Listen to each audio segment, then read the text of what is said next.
This is a News Laundry podcast and you're listening to NL Hafta.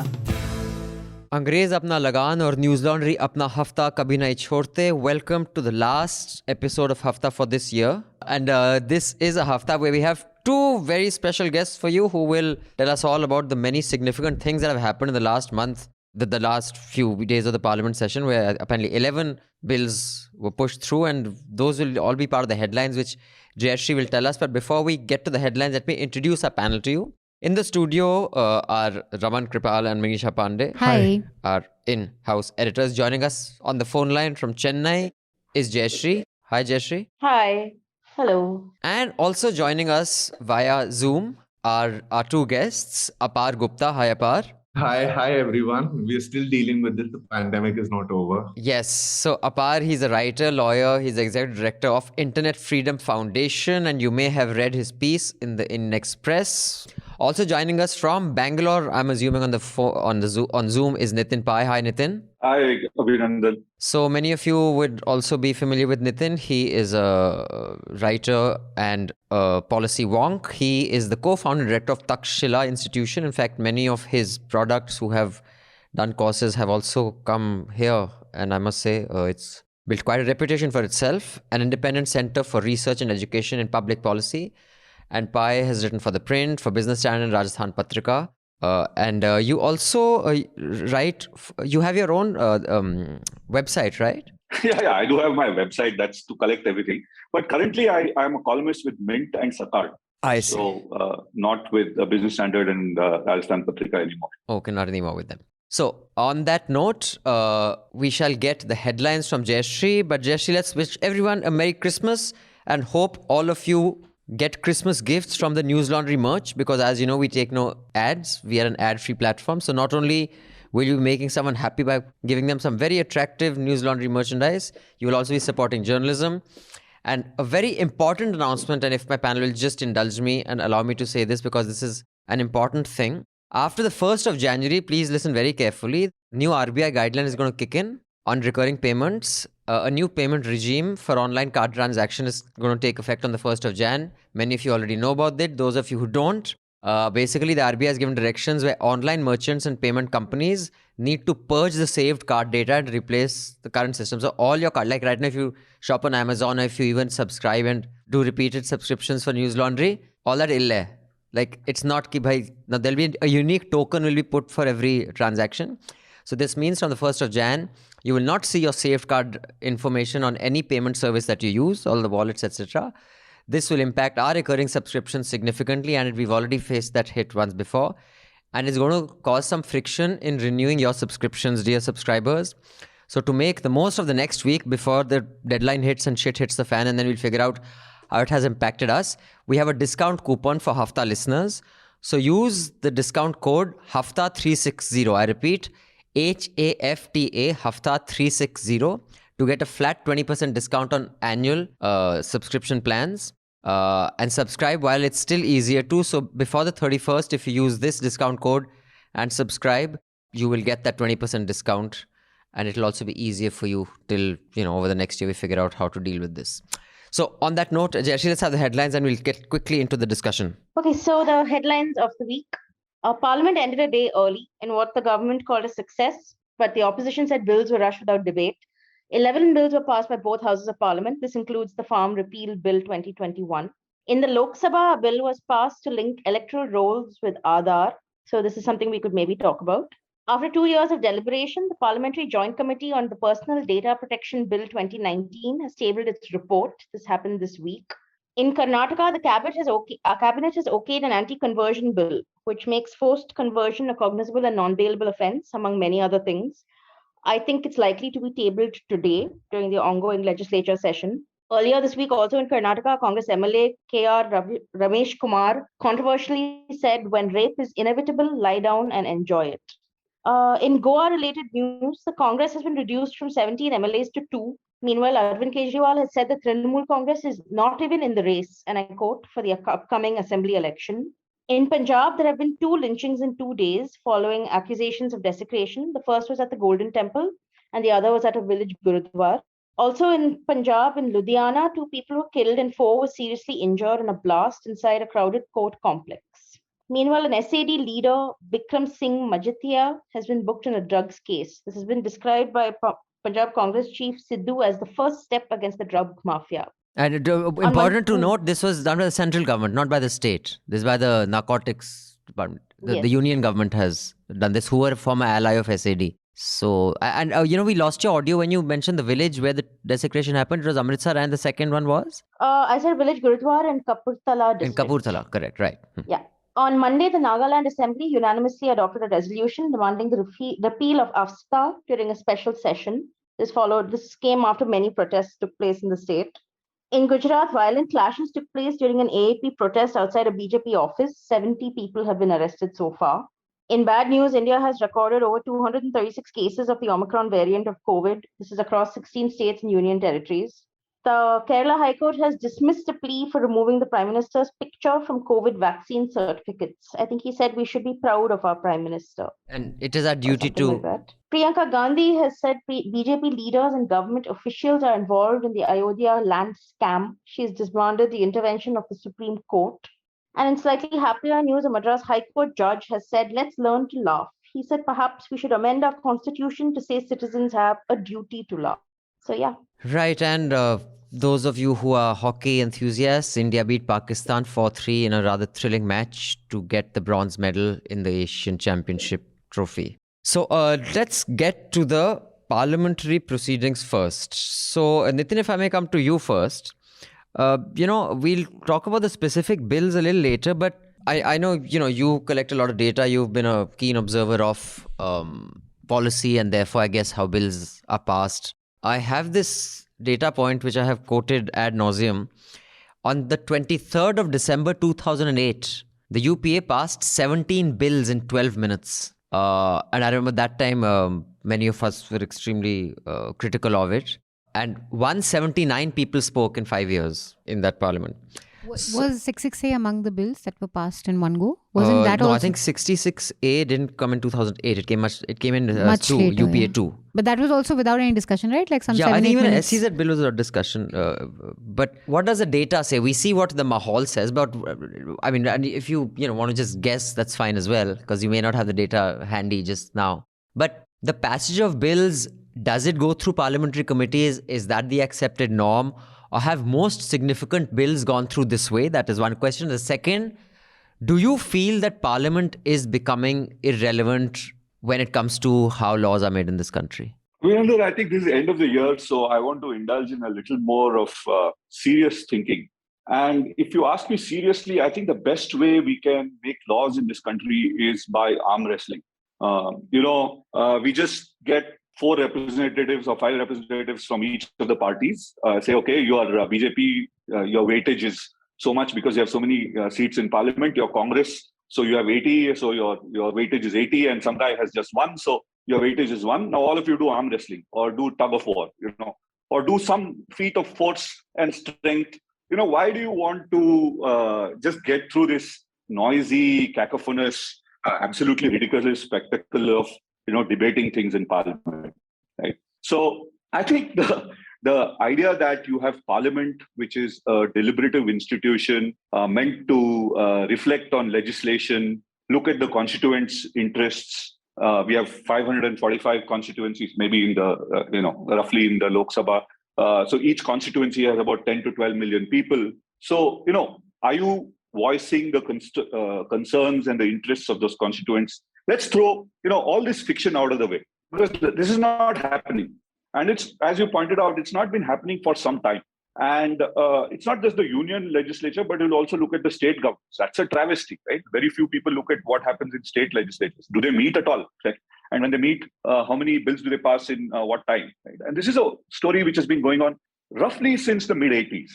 And I'm sure you guys and your readers and listeners will know that the root cause of this is the anti-defection law, which was brought in the 80s, which basically says that if you're an MP, you better vote according to what the party leadership says. If you don't vote according to the party whip, we will get you out of parliament, right? So it changed an MP from being a thinking political representative to a robot who presses the button according to the wishes of the party leadership.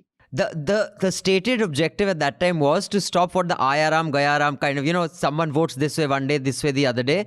So apparently this would stop that. But I'm sure there were ways to prevent that. But that is what was...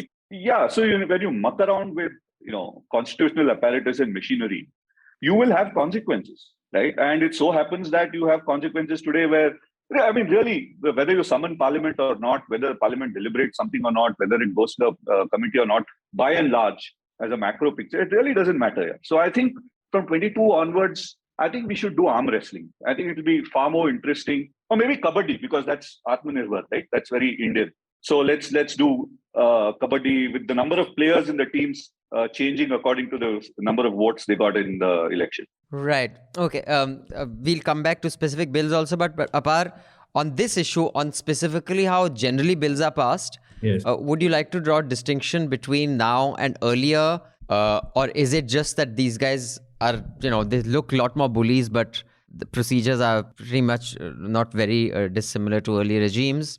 What do you make of how Parliament is functioning right now? And also, 12 of them are sitting outside, unprecedented. Yeah. They were basically punished in the previous session for what was said was, unbecoming behavior, etc. Yeah. So they were expelled, suspended from the Parliament.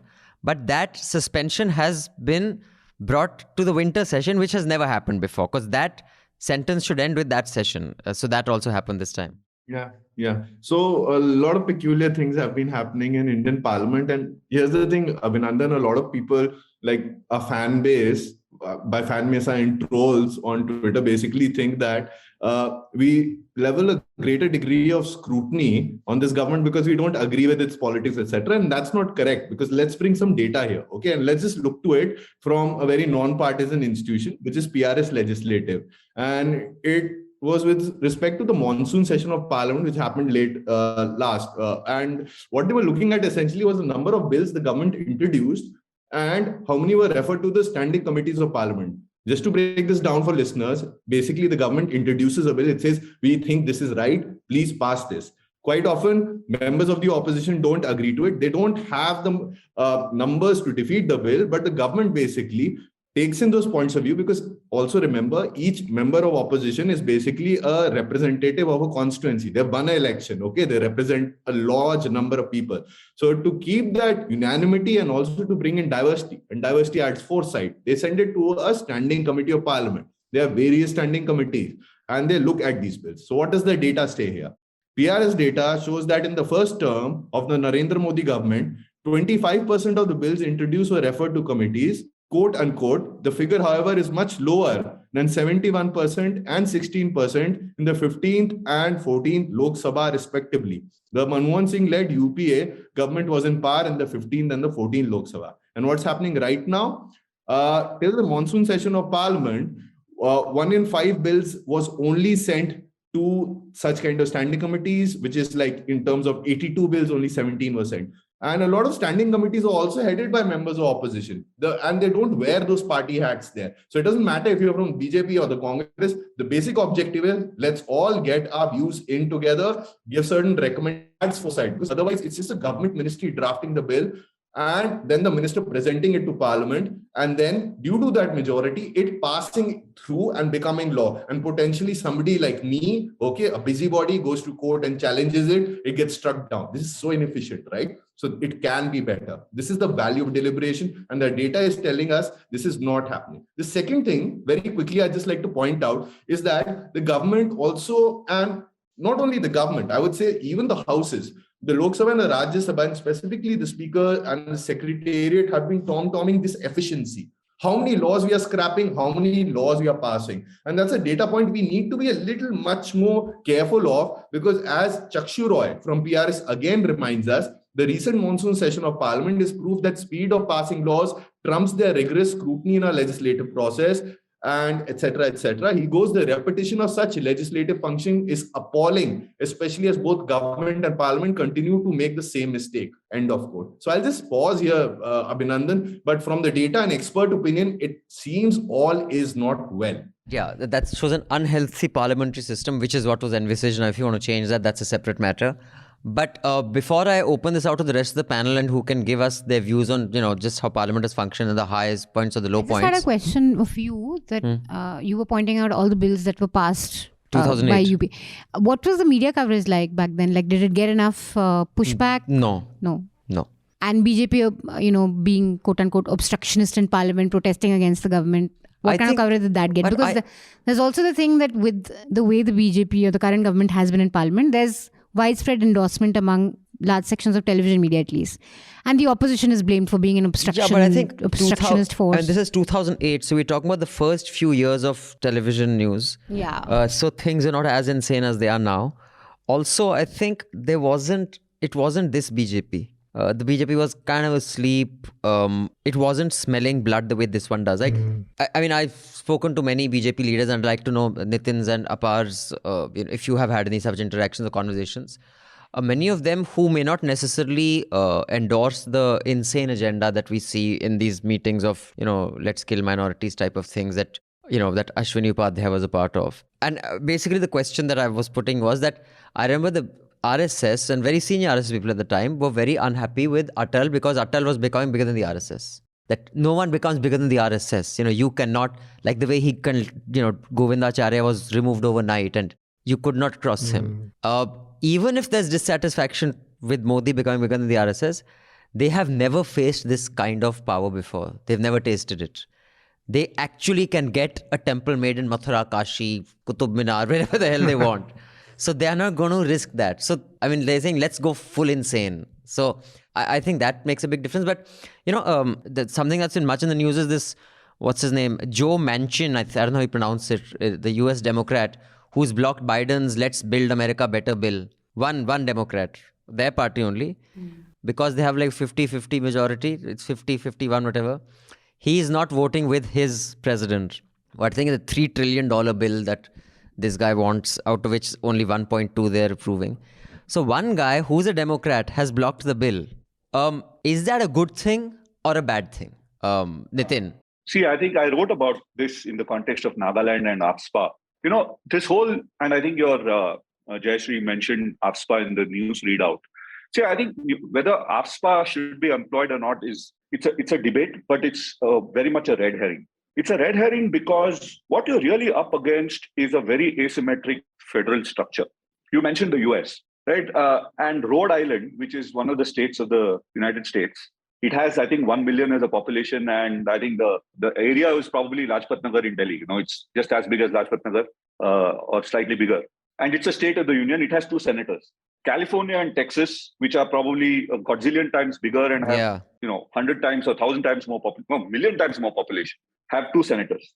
Now, what that does is it tells Rhode Island that if Rhode Island wants to hold up a union legislation, a federal legislation, it can. There are 2 senators and they are equally powerful. Nagaland has 1 seat. UP has 80. Nagaland has 1 seat. All the 7, states of the northeastern part of the country together have, I think, about 14 seats. UP has 80. So your problem really. So is the UP rhetoric will always trump those 7 states. Right? And any guy who becomes the chief minister of UP decides that next year is going to be the prime minister of the country. And you might have people in other parts of the country, whether they are BJP ruled or non-BJP ruled. You have chief ministers who have done exceedingly well in delivering good governance, have no chance in hell to become prime minister because you're just some vacant part of the federation. So you have a structural problem here, right? And whether Manchin can hold up legislation or Rhode Island can hold up union legislation, it tells you that you are part of the United States of America. Right? That's the same criticism of the Dakotas also, the North Dakota and South Dakota. They have a disproportionately small population. Exactly. So at one level, you could say that, look, these guys are holding up legislation, but that's why you have Lok Sabha, which is based on population, and Rajya Sabha, which is based on states. Right? Correct. In the US also, you have representative, which is based on population, and Senate, which is based on number of states. It's to avoid the majoritarian kind of push to which can completely annihilate. A lot of you guys here are fans of Manmohan Singh. I am partly a fan of Manmohan Singh also. But for God, I cannot believe that guy is from Assam. Right? He was a member of the Rajya Sabha from Assam. Can you believe this? So if you're willing to play hokey with the constitution, and the Supreme Court also came back and said, no, it's okay, Rajya Sabha members can be from anywhere, right? So today you can be from anywhere, and the number of seats in the Rajya Sabha are also based on the number of seats. So that's what I was saying. Why don't we just decide this on arm wrestling? It works wonderfully. Either you do arm wrestling, or all of us should have uncles who have tractors who are close to Delhi. Then if we don't like something, all the uncles can come together, take the tractors and go and block the street. So you guys in Bangalore don't have a chance, basically. You guys. No, exactly. I don't have an uncle who has a tractor, and Bangalore is 2,000 kilometers away from So Delhi. you can't stop Jack. So, Yeah.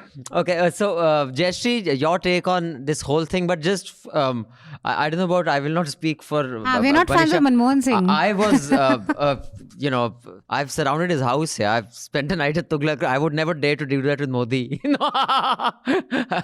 But, Jayashree, what is your take on how Parliament is functioning? How worried does it make you, or is it more of the same? I remember our Hafta episode in August when the proceedings were disrupted and the opposition was talking about how they wanted a probe into Pegasus.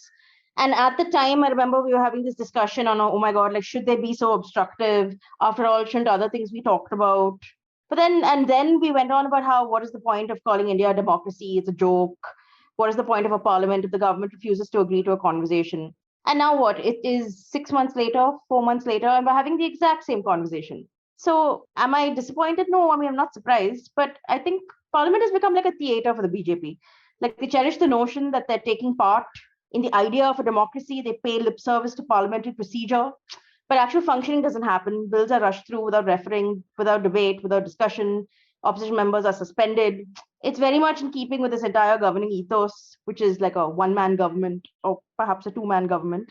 Again, as we discussed in August, I think all institutional checks, balances, these are just for show. So when they got tired with the show, they got it adjourned. So I feel we're going to have this conversation every single time after every single session. It's just the sort of vicious cycle that we're a part of now. The upbeat, always optimistic Jayashree. At your usual Sorry, best. guys. Raman sir, what is your take? See, 3-4 things. I think Nitin and Apar have already spoken about committees, which have become absolutely ineffective. Also, you just see since 2014, how many important laws, have come through ordinances. Okay, the number of ordinances that have been passed, and it is mostly promulgated, I think, for 6 months, but then they are extending it, every 6 months. And a few of them have come on the floor of the parliament, but many they persisted, they continued with those ordinances. Third thing that you will see, we have a Minister of Parliament Affairs. Okay, now the Minister of Parliament Affairs, basically, how tactful he can be. If in Rajya Sabha, the government doesn't have majority or they have a very thin majority. So how they can, level it by suspending 12 CMs. So how to rig the parliament, this is what the Minister of Parliament Affairs, work these days. So if you look at the instances, since 2014, I'm not saying it never happened before. It did. But since 2014, I think they've planned in advance that how they're going to approach each law. In fact, yesterday, Derek O'Brien was also suspended. So I had to just Google the Parliamentary Affairs Minister. That is how irrelevant all the ministers are.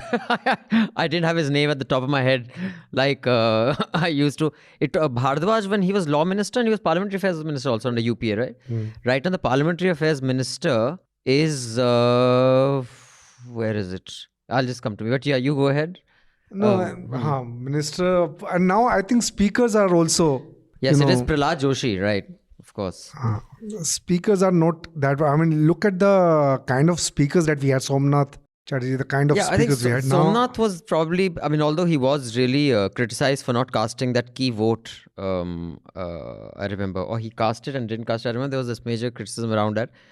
I just find Venkaiah Naidu has also, as a BJP party president, he used to get very irritated if people asked too many questions at a press conference. That persona hasn't left him. He's still, so I think that whole essence of this, you being a little indulgent of people speaking is not there, I think, in the nature, just the personalities of the speakers. Manisha, you want to comment? I think all of you have covered all the important points here. But yeah, one also has to think, what does the opposition do from here? Because we had this discussion last year also, as Jayashree said, early this year, August. But one does it's not going to change and it's going to be like this. And I don't think many people seem to be too bothered with it also because of the kind of coverage this gets, because it's kind of, the opposition is being the obstructionist force here. They are not able to discuss the issues that they should, and the Prime Minister is doing the right thing or the government is doing the right thing. And there isn't a forum, so to speak, for the opposition to put across a point or even to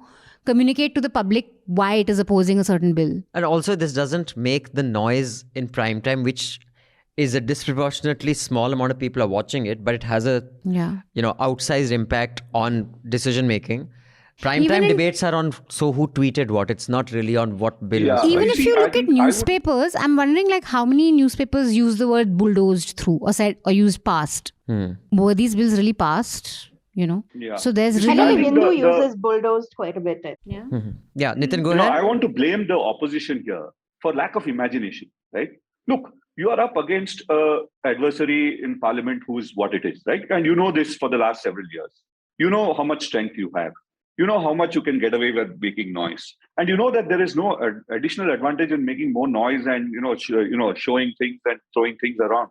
Because, one of the things which economics tells you is that something which is scarce is valuable, right? If there's if something is abundance, it's not valuable. So if everyone's making noise and you also are making noise, it's not useful. It has no value. So I think the opposition has trapped itself in some kind of a herd mentality that this is the only thing we know and this is the only way we'll behave. There are lots of advantages. For example, you would do the opposite. One of the things that everyone is making noise, you be silent. Let's say, imagine all the opposition MPs turn up and they're all silent. Nobody speaks. They turn up in parliament on time, they vote, they do whatever they're supposed to do as MPs, but they don't speak. They don't speak a single word. And then see what happens, right? So I think the problem is not just that the ruling party is bulldozing. Of course, it's bulldozing, right? Because it has the strength and it knows it can get away with it. It doesn't understand that the more you sweat in parliament, the less you bleed on the streets. It just doesn't understand it, despite having itself, having been challenged so many times, it doesn't understand. But the opposition, for its part, seems to be, let's do this again. We've been doing this for the last 5 years. Let's do it again. Maybe it'll work tomorrow. No, it doesn't work, right? So I don't see what's the point in making noise. I agree. The ground game of Congress is very weak. They really need to figure out something that they need to take an issue, make a slogan around it, make a movement around it, have a circus around it. The streets, perhaps. Hit the streets. Yeah. They got to do something. Without that mobilization, Twitter if ain't you look enough. at this year, the only people who could actually have an impact on a bill were the farmers with their protests. Yeah. Where they managed to get the repeal. Yeah. Right. Uncles with tractors. Uncles with tractors. So now I'd like to come back to Apar. Of all the bills that were passed, etc., and after I'm going to move to Punjab, I'm just telling our audience it's 3:45 p.m. right now as we're recording this. Thursday, the 23rd of December. So anything that happens after this, will not find mention and we will not know about it when this goes up. But we have a new subscription plan, which I mentioned. You should use that Hafta 360 discount code because from the 1st of Jan, there's a new guidelines. The RBI's, the credit card online transactions regime takes over. We have a new subscription plan. In fact, you can save 8,000 rupees if you subscribe for 3 years and you'll get a lot of free merch. We have some fantastic merch. So you can go on the NL store or go on our website and subscribe, get the discount and get free merch for a long period of time.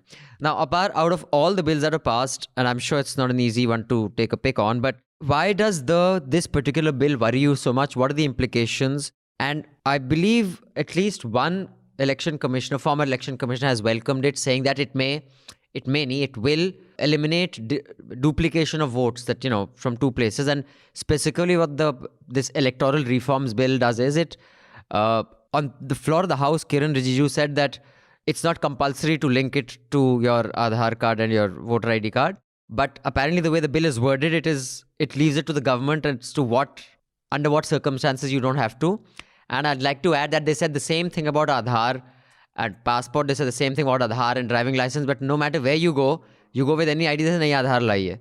So I don't know whether it matters what is said in Parliament because on the ground, and in fact, it's very irritating even during the COVID thing. And I don't know if any policy makers listen to this podcast. When we were driving to Uttarakhand and I had the COVID certificates because my sister is a single mother. And I was like, there's a certificate, बच्चे के बाप का नाम है. I said, बाप का नाम डालना जरूरी नहीं है. Says नहीं जरूरी है. मैंने कहा नहीं है, सुप्रीम कोर्ट ने बोला है. बट अगर आपका जो लास्ट माइल पे जो बंदा बॉर्डर पे बैठा है उसको ये अक्ल नहीं है So do what the fuck you want in Parliament and it has no bloody, this thing. But yeah, why is this of concern to you, Apar? Can you explain the implications and your concerns? I have worked on the Aadhaar matter. So I was a lawyer for some of the parties challenging the constitutionality of Aadhaar, where the Supreme Court struck down its linking with bank linking, which was mandatory and also mobile. But you're pointing to the much more practical implication. Well, if we go to why does the bank still message us like it has some special relationship, even though they are relationship managers? Let's just be clear. The amount of emails and messages we get still for link or pop-ups we get for linking our Aadhaar accounts even today makes it seem that it's still there. It's not voluntary, it's mandatory. And you're pointing out a very important thing, because a lot of middle class, well, everyone calls themselves middle class, but a lot of middle class people say, well, convenience. Aadhaar brings convenience. Where is the convenience where you're linking it to everything? But let's just come to the much more important stated justification which has been given by the government, which is that it in a very, very good public purpose, which is essentially removal of fake voters, dead entries, same people voting in two different districts, possibly on the same day, or in two different states in different phases of the election. So what is the name of this bill, which has now become an act but is not being signed by the president? So it's not in effect. It's called the Electoral Laws Amendment Act of 2021. What does it do? It has two principal amendments. The first amendment empowers the electoral registration officer every time you go to cast your vote to say that Aadhaar dikhaiye, okay, show your Aadhaar, okay. Secondly, they can even reach out before the elections to check if you're registered in more than two constituencies, whether I'm registered in Saket and Malviya Nagar in Delhi, okay, as Apar Gupta on the basis of two different IDs holding two different election registrations. So Aadhaar will link to both of them and one of them will be removed, okay, theoretically, thereby also cleaning the rolls. And the third thing is that the central government, which will be through any other ministry, will basically seed all our Aadhaars. Okay, ask for us to seed all our Aadhaars with our election IDs. Now, the waiver which has been given, which Mr. Kiran Rijiju was stating, Minister of Law and Justice, is stating that, well, you can get an exemption against this. You can furnish any other ID. But if you look at the language, and I'll just read it, this is what it says. So Section 23, Clause 6, that no application for inclusion of name in the electoral roll shall be denied, and no entries in the electoral roll shall be deleted for inability of an individual to furnish or intimate Aadhaar number due to such sufficient cause as may be prescribed. Now, what is this such sufficient cause? Okay, number one. So who will determine this? So who is saying this? Basically, the central government has made another amendment in which it's saying that this sufficient cause can be determined by it through rules at a later stage in time. But do we really trust that this sufficient cause will be as easy as possibly furnishing your Aadhaar? And here's the thing, Aadhaar linking, even with our banks, as inconvenient and naggy as those messages are, can be done in some circumstances online. You don't need to visit the branch. But in case you need to verify or do another KYC, which is done sometimes for bank accounts after every 2 years, with any other ID, they'll ask you to come in person to the branch.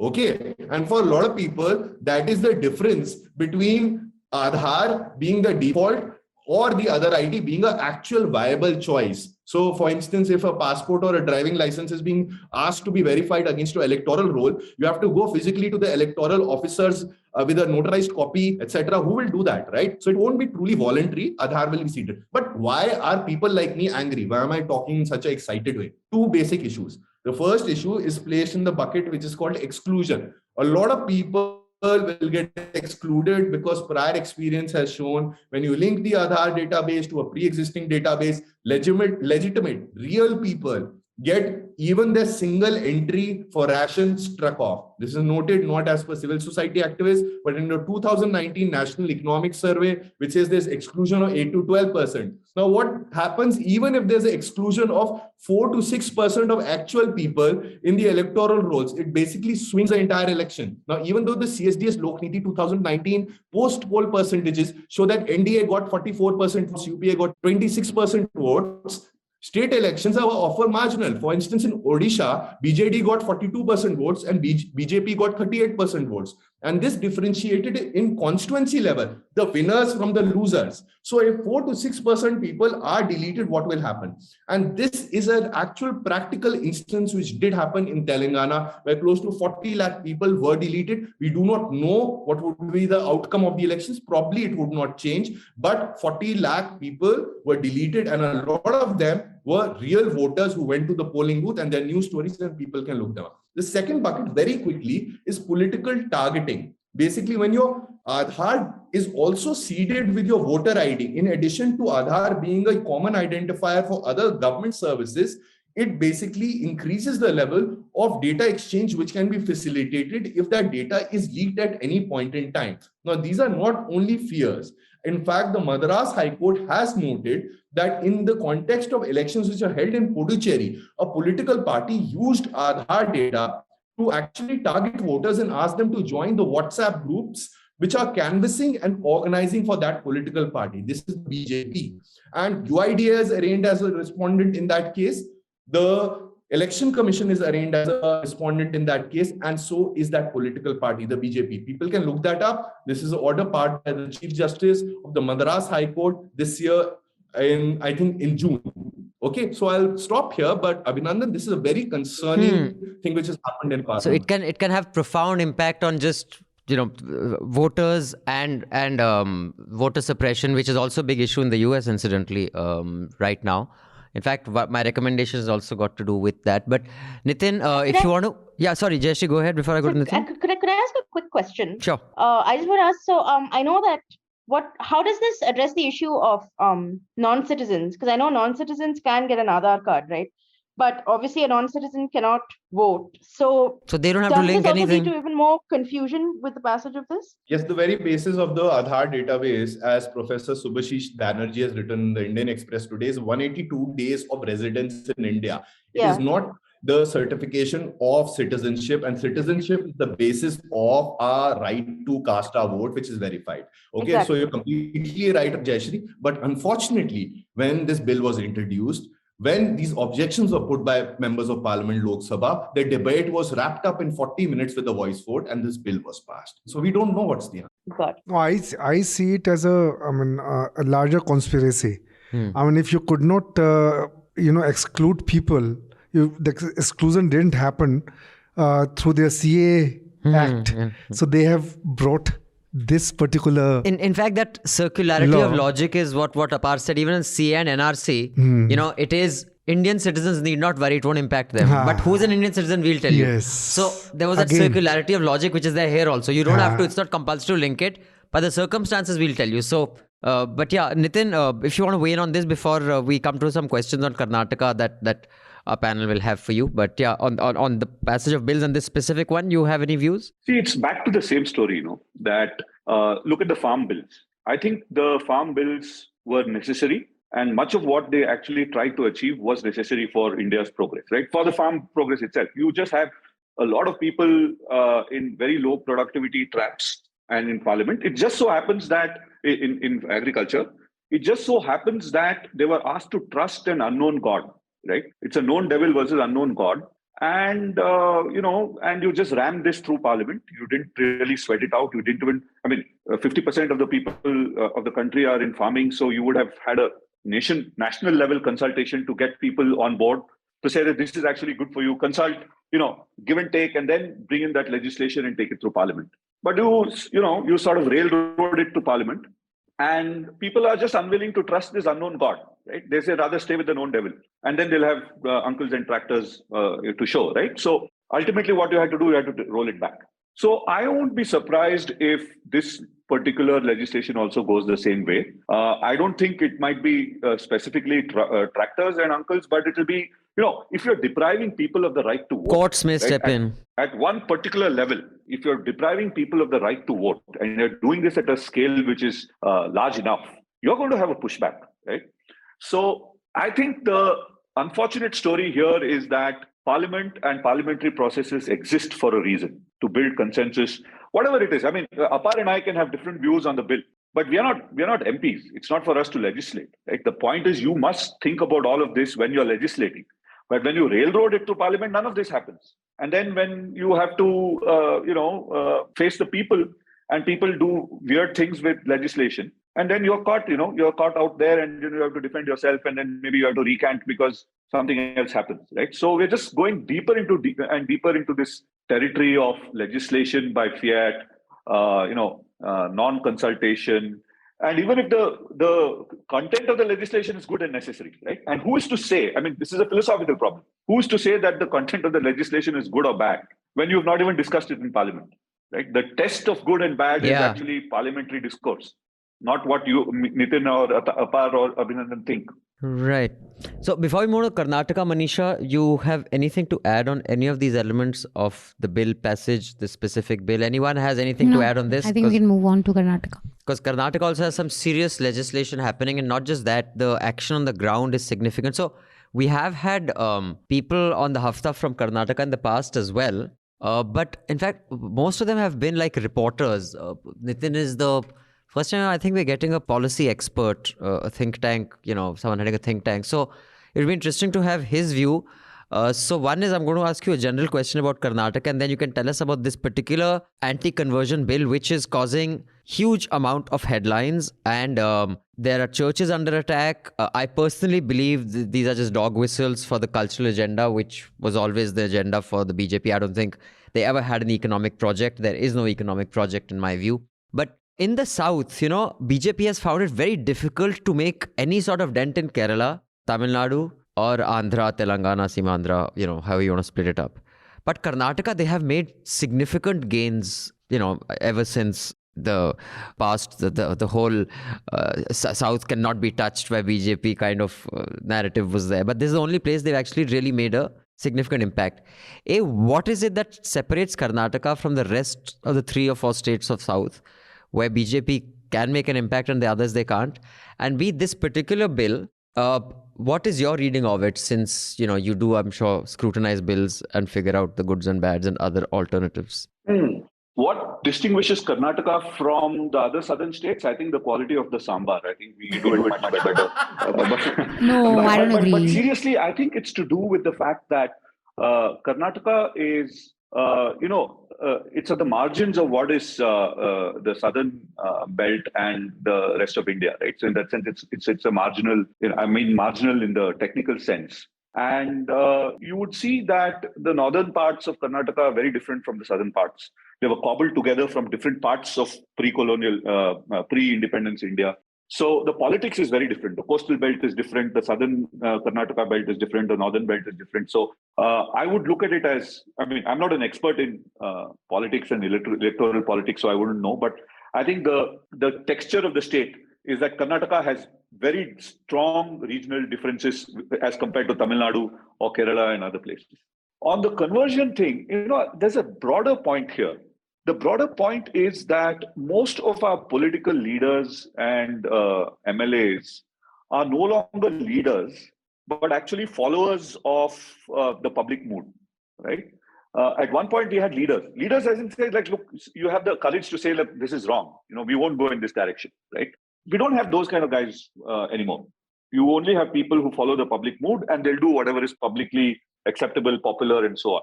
What's happening across the country, and unfortunately it's started happening a lot more in Karnataka, is that people find that they can champion bigoted causes and become famous and popular.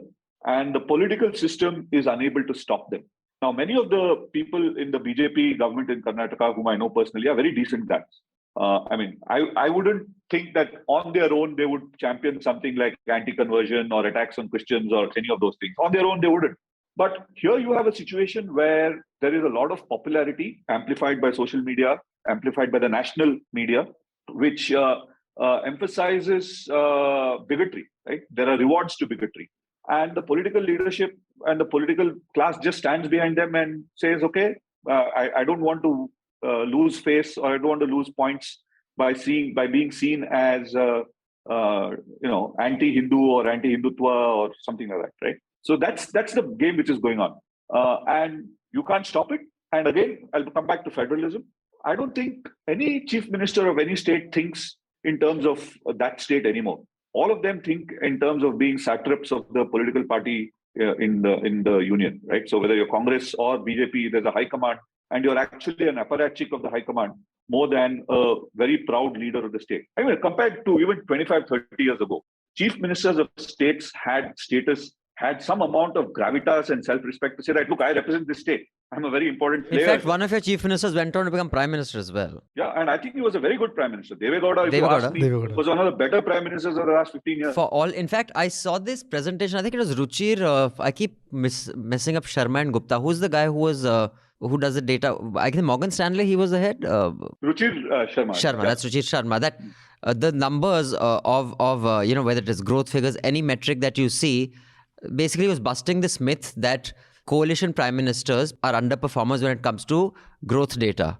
And he showed that the so-called coalition prime minister like Gujral and Deve Gowda's numbers on those metrics were better than the so-called stable governments. So it's quite an interesting presentation at some point. But in 2007 is when, BJP, I think, first came in. And that was coincided with BJP's decline at the center. Is when, if I'm not wrong, Yediyurappa was the first BJP chief minister of Karnataka, right? Before that, it was either Janata Dal or Congress, Janata Dal, Congress, like that. So should he be credited with giving BJP the hold? Of course, now he's been sidelined, but was it him that did it? Because BJP nationally was, in fact, on the decline. Who made it a political force in Karnataka at a time when BJP was not particularly rocking the world anywhere else? Oh, absolutely, B.S. Yediyurappa. Okay. I remember Yediyurappa being a lonely voice in the wilderness 25, 30 years ago. And the man really built the party from scratch. Now, what you have is, in the last 10 to 15 years, a greater political mobilization of the BJP, online, social media, etc., which has created a narrative which is supporting the BJP. But electorally, for building up the party in the state and forming the government, it's Yediyurappa. Now, this particular bill, the anti-conversion bill, I haven't read the bill, and I'll just come to Apar and Jayashree and anyone on the panel who may have. They say only forceful conversions will not be allowed. Is forceful conversion defined very clearly? Or are we again going to the circularity of logic? Uttar Pradesh logic. We will decide what is forceful and what is not forceful. And in fact, there have been 39 attacks on churches and Christians since this. I don't know whether since this bill has been drafted or in just the last week. I'll just check the data on that. But Nitin, what do you make of it? Have you had the chance to go through the bill and really scrutinize it? I find the topic disgusting, so I haven't even looked at it. Because if you ask me, it's nobody's business to monitor who converts to what religion or what anybody's religion is, forcefully or otherwise. I mean, even if it's for money or for inducement or whatever, it's a person's personal choice. I don't think anyone, the society or the state should have any business looking at it. So I just find the topic disgusting. So I don't even want to look at it. Right. I have many things I want to rant about. Yes, please tell us about that, Jayashree. Okay, one, just to add on as to why the BJP did well in Karnataka. I mean, it does go back a long way, as Nitin explained. But also, I do think it was, one issue was the lack of a strong local political party movement based on social justice in Karnataka. I mean, Kerala had the left, Tamil Nadu had the Dravidian movements, AP Telangana, for what it's worth, had N.T. Ramarao, the Telugu Desam party. Karnataka lacked it, which also gave it space for the BJP to do well. With respect to the conversion bill, the anti-conversion bill, I've not read it in entirety, of course.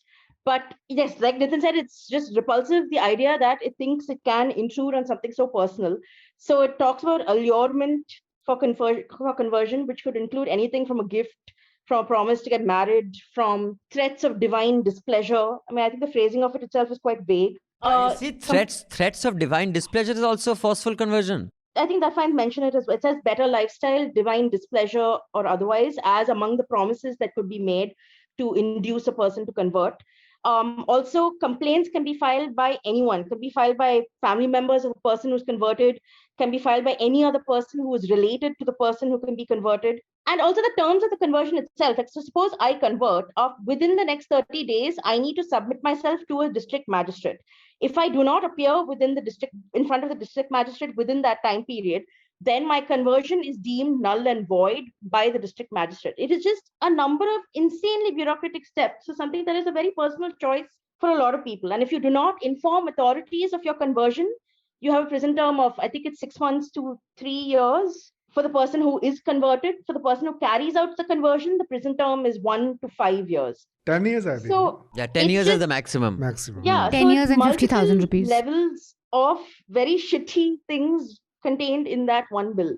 And I mean, since I'm ranting, I might as well finish ranting. So although I do think that this is the biggest tool that the BJP does have against Christians, I mean, it's got 100 cards that it plays against Muslim minorities. This is like beef ban, love jihad. It's got like many arrows in its anti-Muslim quiver. But the primary anti-Christian move is anti-conversion. And it has said there is zero evidence of this series of forced conversion rackets that are taking place in Karnataka. There is no evidence of it, but this will function like the blasphemy law in Pakistan. It serves no one, but it will be used to victimize, to arrest, to settle scores.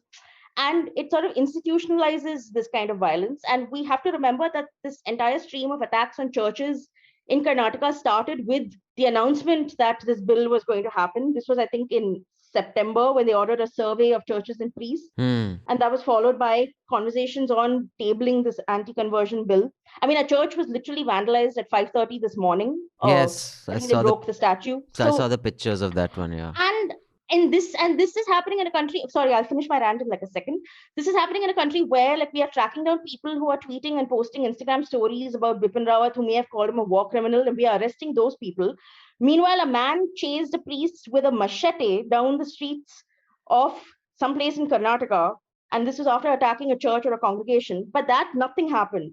And the cops have said that, well, you should also take care while holding these kind of prayer meetings. That is your... Yeah. I mean, Yeah, dude, you're talking about a comedian having been arrested and kept in jail for so long. Here, the Delhi and the Hardwar, Rishikesh, was that meet? Both. There was one in Delhi and one in Hardwar. Hardwar, I mean, the kind of slogans and the oaths that were taken, and one of those guys runs a TV channel, yeah, forget criminal action, they haven't even cancelled his TV channel. No, I have a little different take on public mood, shaping of a public mood, and whether the politicians are followers or they are the leaders, real-time leaders. I feel that national leadership, they set a narrative for the entire nation. Okay.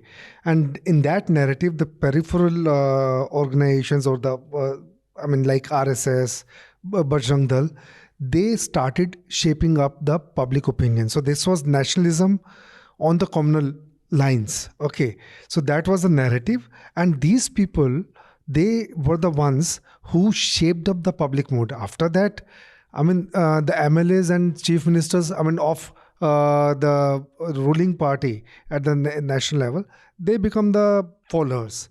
Right. So I think it is the national leadership in the end who have shaped up the public opinion. I think apart from the forceful conversion thing, another part of the bill says that if it's a willful conversion, the person converting and the one carrying out the conversion, after the DM has said, okay, you can convert, again within 30 days you have to send an Aadhaar card, your ID, यहाँ पे भी आधार घुसा दिया, and declaring कि I've done it. So basically in those 30 to 60 days, what you give time to is vigilantes to threaten them, which is what we know has happened in Uttar Pradesh. Yes. With that case that we covered, where including not just the Hindu right vigilantes, there was a journalist who was threatening one of the women saying that I'll, release your video and all that. So this is completely what has happened in Uttar Pradesh, no difference, and including allurement. And allurement is what, like when you talk to a lot of families in these love jihad cases, the word they often use is हमारी लड़की को बहला फुसला दिया, और वो तो फिर मुस्लिम के साथ चली गई, उसका निकाह कर दिया. That is allurement. Bajrang Dal can file a complaint. Exactly, they'll do that. I mean, the same thing with that Texas abortion. Anyone can, आपका बच्चा ना आपका कुछ लेना. So Apar, is a constitutional, is a legal challenge to this bill possible and probable, as I've been hearing, because it can be interpreted as a violation of one's fundamental right to freedom of religion, etc. But before you answer that question, I think we were discussing the other day what Nitin said about how Karnataka came about. That in the south, wherever there are strong parties that are regionally extremely entrenched, they'd rather have each other as opposition than let another third party come in and then completely, wipe out the local flavor. Isn't that, we were discussing that, right, the other day? Yeah. But here's the thing. I'm not an expert on this. It'll amount to some kind of Gymkhana uncle kind of opinion from me on this. So I'll avoid that. I'll just come directly to the bill if I. Yeah. So is it can it be challenged on a violation of our rights, fundamental rights? So if you look at the provisions of the bill, and the thing is that the principal provision which people should be concerned with is Article 25 of our Constitution. It gives you the freedom to preach and practice your religion, as well as essentially identify with a religion if you are not God. And that is a constitutional freedom all of us enjoy, right? Now, the problem which is occurring quite often and has been stated is that people are not converting on the basis of their own faith, but they are being allured towards, which is the conceptual basis of this bill. However, it's shifting the burden onto a person who has converted, okay, to justify that conversion. And secondly, by tilting this entire provision, like your default is that if you have converted under this bill to a religion, it would mean that there is some form of allurement because the burden of proof is cast on that person.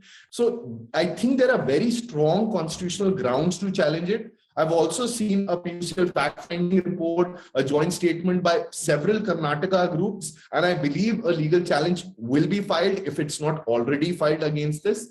However, what will the courts do about it? Will they clearly lay down this is unconstitutional? I'm not really clear, because if you remember, not even recently, but there was also a spate of legislations regarding consumption of beef, which we saw some time back, right? And what happened there was consumption of beef is not illegal. Storage is not illegal. What is illegal and what is defined as illegal is the slaughter of cows, right? Which was illegal by itself. So, but the laws which were made overcame this boundary and said, even if you're in possession of beef, you are basically a criminal. And what often happened was people were targeted under these laws, these constitutionality was challenged. They were struck down in part by the Bombay High Court, but then these cases were appealed to the Supreme Court. They remain pending there. So what happens in the larger question, I think, from the legal community, which should be communicated to people now, should not be the question, will this law be challenged? It should be, will this case be heard? So what you're saying is the law could be challenged, but whether the case is heard or not is... So, Nitin, I know you don't want to comment on the anti-conversion bill, but before we let you go, I just would like to know your views on any of the other policy-related issues. And I have a specific question, but before we come to that, Apar, Swiggy just released a list of the top ordered items in different cities. And Delhi, the most ordered item was... some Makalu, Matpuff, something. Yeah, Aloo Tikki Burger or something like that. Shame on you from guys. McDonald's. No, most ordered on Swiggy. No, but Mekalu Tikki is mostly McDonald's. No, basically, right? Aloo Tikki not Burger. Makalu Tikki, it's some Paneer McPuff. NCR, guys, transmogrified food. NCR, not just Delhi, NCR. So it was... How the mighty have fallen. Okay. So, and the second most ordered item was masala dosa. Just so So you know. sweet. Yeah, but also because people in Madras are not going to be sitting and ordering masala dosa because we just make it at home. Correct. No, but that one... but also there's one... They did many states and cities, etc. But the one obviously missing from the list was Kerala. And I was figuring because where it was number one beef. So if they would have published this, Swiggy would have been attacked. So they said, Kerala ko chhod do. Let's not tell the country who orders what there. Let's stick to these safe cities where it's all veg stuff being ordered. But you were saying, Manisha? No, I don't know. But chicken biryani is, I think, the most common denominator in all of that. Zomato had biryani. Our wonderful producer, Lippy, tells us. Zomato also gave a list of biryani. So that's an outlier. You can remove one person who's ordering 1,000 biryanis and that should be removed. The top 5 and the bottom 5 should be removed. But, Nitin, before you go, you would describe yourself as someone who, of course, puts at, and I've, read a lot of what you write. You do have you favor market logic as opposed to state control, which in a lot of ways, I guess people around the world do, because the state control model is falling apart in many places. But specifically on the promise of Modi, because I know many people did, and in fact, 2 very good friends of mine who are bankers, of course, they completely turned around in 2016. But they were very, supportive of change of regime from UPA to Modi. In fact, they weren't just anyone but UPA. They were actively Modi because he is going to let markets work. The efficiency of governance will improve. The efficiency of resource allocation will become better because there will be more of a dependence on markets, and he'll let that work. In that sense, how would you describe your economic kind of prescription for a country like India in its current stage? Because I believe, ideologies change depending on what state of development or growth a country is in. And was Modi ever, in your view, a good candidate to kind of push that kind of governance? And what is your view of him today? One thing, I've worked in government. I spent a lot of time in government and observed how decision making happens in government. There is massive continuity in political leadership, right? You can take a line and start with Jawaharlal Nehru and keep drawing that line. It comes drawing more or less straight all the way to Narendra Modi. In terms of maybe some blips with Narasimha Rao, some blips with Vajpayee, some blips with Manmohan Singh, and some blips with Modi. There are certain blips, but overall the line is the same. They are far more state. What does the state do? How can the state deliver? Rather than how does the state get out of the way, regardless of the rhetoric which might be put out. Now, the problem is not just that the political leaders are like that, but they are cut off the same cloth as the rest of the population. So you talk to a lot of people in the country, they say, why doesn't the government give me cheaper petrol? Right? Why doesn't the government make petrol cheaper? Why doesn't the government give me more seats in a medical college or an engineering college? Right? So you are in a situation where both the population, by and large, and the leadership believes that the state is an agency which will transform the country and deliver whatever goods that you want to deliver. Right? So people like me, therefore, would be in the permanent opposition. Right? You're like Nikita. You're the other side of every given line in time. Right? Because the idea of freedom and liberty, I think Ambedkar explained that very well in the 40s, when he said Ranade and others were marginalized and Gandhi and the others became more popular. It's because the idea of freedom, the idea of individuality requires you to understand what it means to be a citizen as opposed to being a subject. So if you're a subject, it's very easy, right? So when you're happy, you applaud. When you have grievances, you go and protest outside the king's palace. But if you're a citizen, the problem is yours. You've got to fix that, right? If there's a problem, you have to figure out what to do about it, right? If there's plenty, you have to decide how to share that plenty. If there is a shortage, you have to figure out who gets what. And I think that idea of citizenship, where an individual makes decisions beyond voting for whoever you want, it doesn't exist, right? So for people like me, I would say, look, the market, reform, etc., were just stories which were told to us in the 90s. It's not really happened. The real reform is yet to happen. I mean, you have the state doing everything. I mean, the state runs railways, the state makes soaps, the state stopped running airlines mercifully. But that's just the beginning, right? The state decides what caste you are. The state decides whether you can have a religion or not. I mean, all this is giving more power to the state, right? It's not just in economic domain. So we have to now figure out this path out of being under the thumb of the state, regardless of whether the state is controlled by a populist nationalist party or it's controlled by a leftist, center-left, progressive party. It really doesn't matter. You're under the thumb of the state and the weight of the state is on you. It stifles your freedom. It stifles your prosperity. Anyone in the panel would like to have any views on that? Please do come in, because after that we'll let our guests go. But Apar, you want to come on this? On an ideological spectrum, where do you see us at the stage we're in right now? Do you think a lot of people actually did back Modi because they thought he'd be pro-markets and he hasn't turned out that way? Because maybe Mr. Adani would disagree. Or do you... Hey, I just want to come in once, Abhinandan. Just one point here is that people don't understand the difference between pro-market and pro-business, right? You can be pro-business, right? But that's not the same as being pro-market. So if you play the game of monopoly, everybody wants to be the monopolist. Every business person wants to be a monopolist. A business person doesn't like competition, right? Competition is something which the state and the governance should provide, right? And very few people realize this. I think very few politicians realize that. I think that's a very important distinction. Yeah, I'm glad you made that. In fact, I just made the same mistake of completely equating the two. But yeah, that's a very important distinction. It must be made, because the assumption is that the market will reward the efficient and punish the inefficient, and often monopolies can become inefficient, especially if it's crony capitalism. But that's not the same as being pro-market. So Apar, I'd like you to come in on this because there's a legal aspect. I mean, I always used to feel because, at different ages in our lives, we're on different points of the ideological spectrum. I think the biggest difference in Rao's liberalization of the regime where, corporations are powerful was that you can watch the justice system in America. And I was just discussing with Manisha what Nitin said, that it gives the citizens so much of responsibility. Like this morning, I forget the name of one of the cops who's being tried, who shot, I think it was a black lady. Instead of her taser, she says, I took out my gun and I shot. And the jury has asked the judge that if we can't come to a decision, what do we do? Now, I was just saying the juries are so powerful over there. These are regular people like you and me who are going to be deciding on the outcome of, these are profound outcomes. But that's the kind of responsibility that even an ordinary citizen has over there or can be entrusted with. But a place where, one of the largest corporations, I'm talking about a specific case where, McDonald's was taken to court by the 17-year-old lady who got burnt because of their coffee. And there are a lot of fake news around that she got 6.5 million, she got 8 million. The real case is actually there. You can read about it. She just got under 2 million. But the fact is that, yes, it was a case of her getting scalded by a coffee. I don't imagine, and I will, I'm happy to say this on record.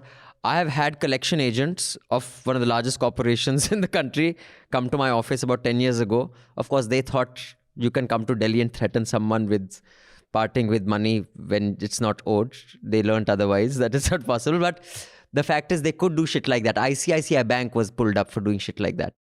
Should not judicial reforms kind of precede market reforms, so at least you have a forum where a regular consumer can take on the largest corporation? And do you think that would change how people view the economic ideology if that was there? You think a lot of people who are not very distrustful of market because it can't they can't distinguish market and business friendly policies would change their mind if judicial reforms made the judicial system more efficient, and thus I had a chance of challenging someone who's giving me shit service and trying to extort money from me, even if that person is a Mukesh Ambani, like Kenneth Lay, can be escorted into the court. And that time, and one of the 7th largest corporation in the world when Ken Lay was, arrested. So do you think that would impact people's economic view as well, Apar?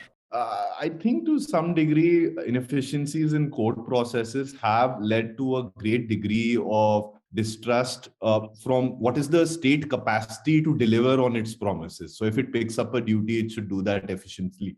So the day-to-day experience of a person ever going to a court is one of fear. Okay, or dealing with the cops is one of fear.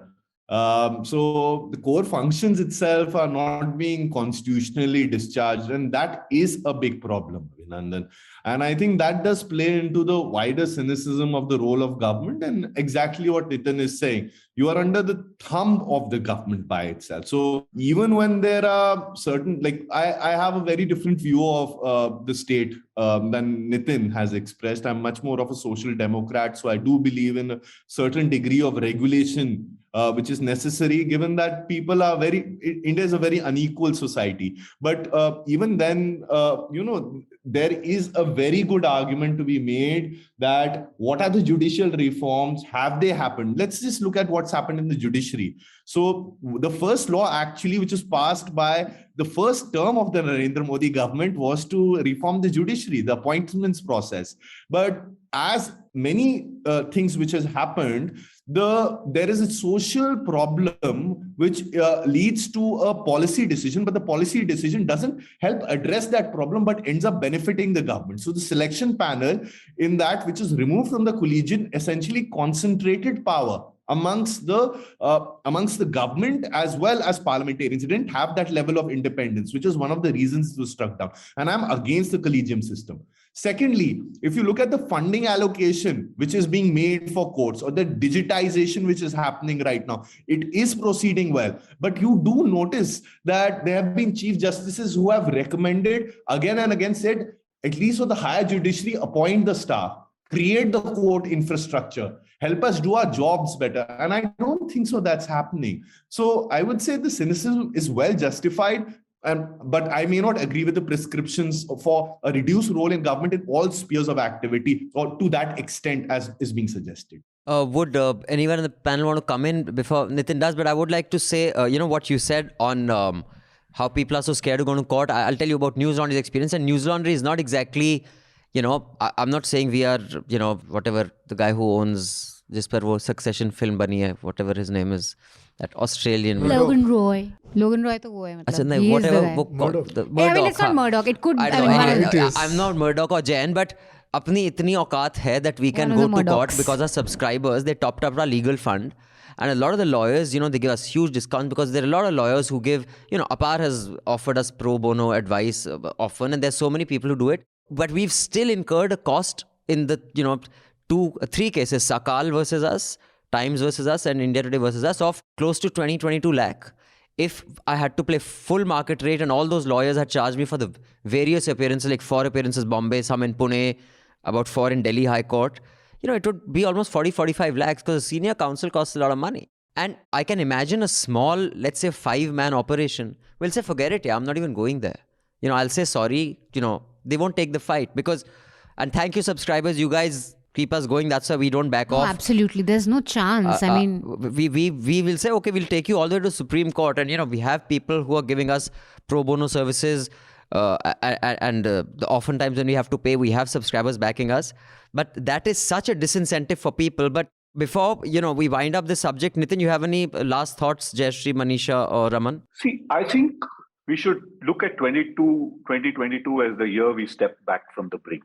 I think we've gone way too much into the brink. Whether you're a pro-BJP, BJP supporter, or you're a Congress supporter, or you're a communist or libertarian, I think you just look around you and see how far things have gone. Right? Things have gone to a level where, we are on our way to become a Pakistan. Pakistan didn't become a Pakistan overnight, It started off more or less the same as us, but over a period of time, it deteriorated. We should learn from that. And it's time to step back from the brink. I think the stepping back from the brink has a very simple formula. It is putting your faith in the Constitution. The Constitution of India, all said and done, is a grand compromise.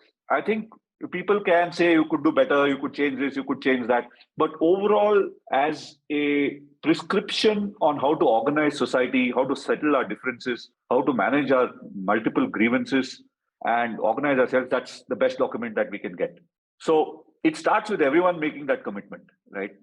And unfortunately, the one institution that is supposed to safeguard that constitution, which is a court, the judiciary, I think has lapsed. I mean, the biggest lapse has been in the judiciary in the last 5 to 7 years.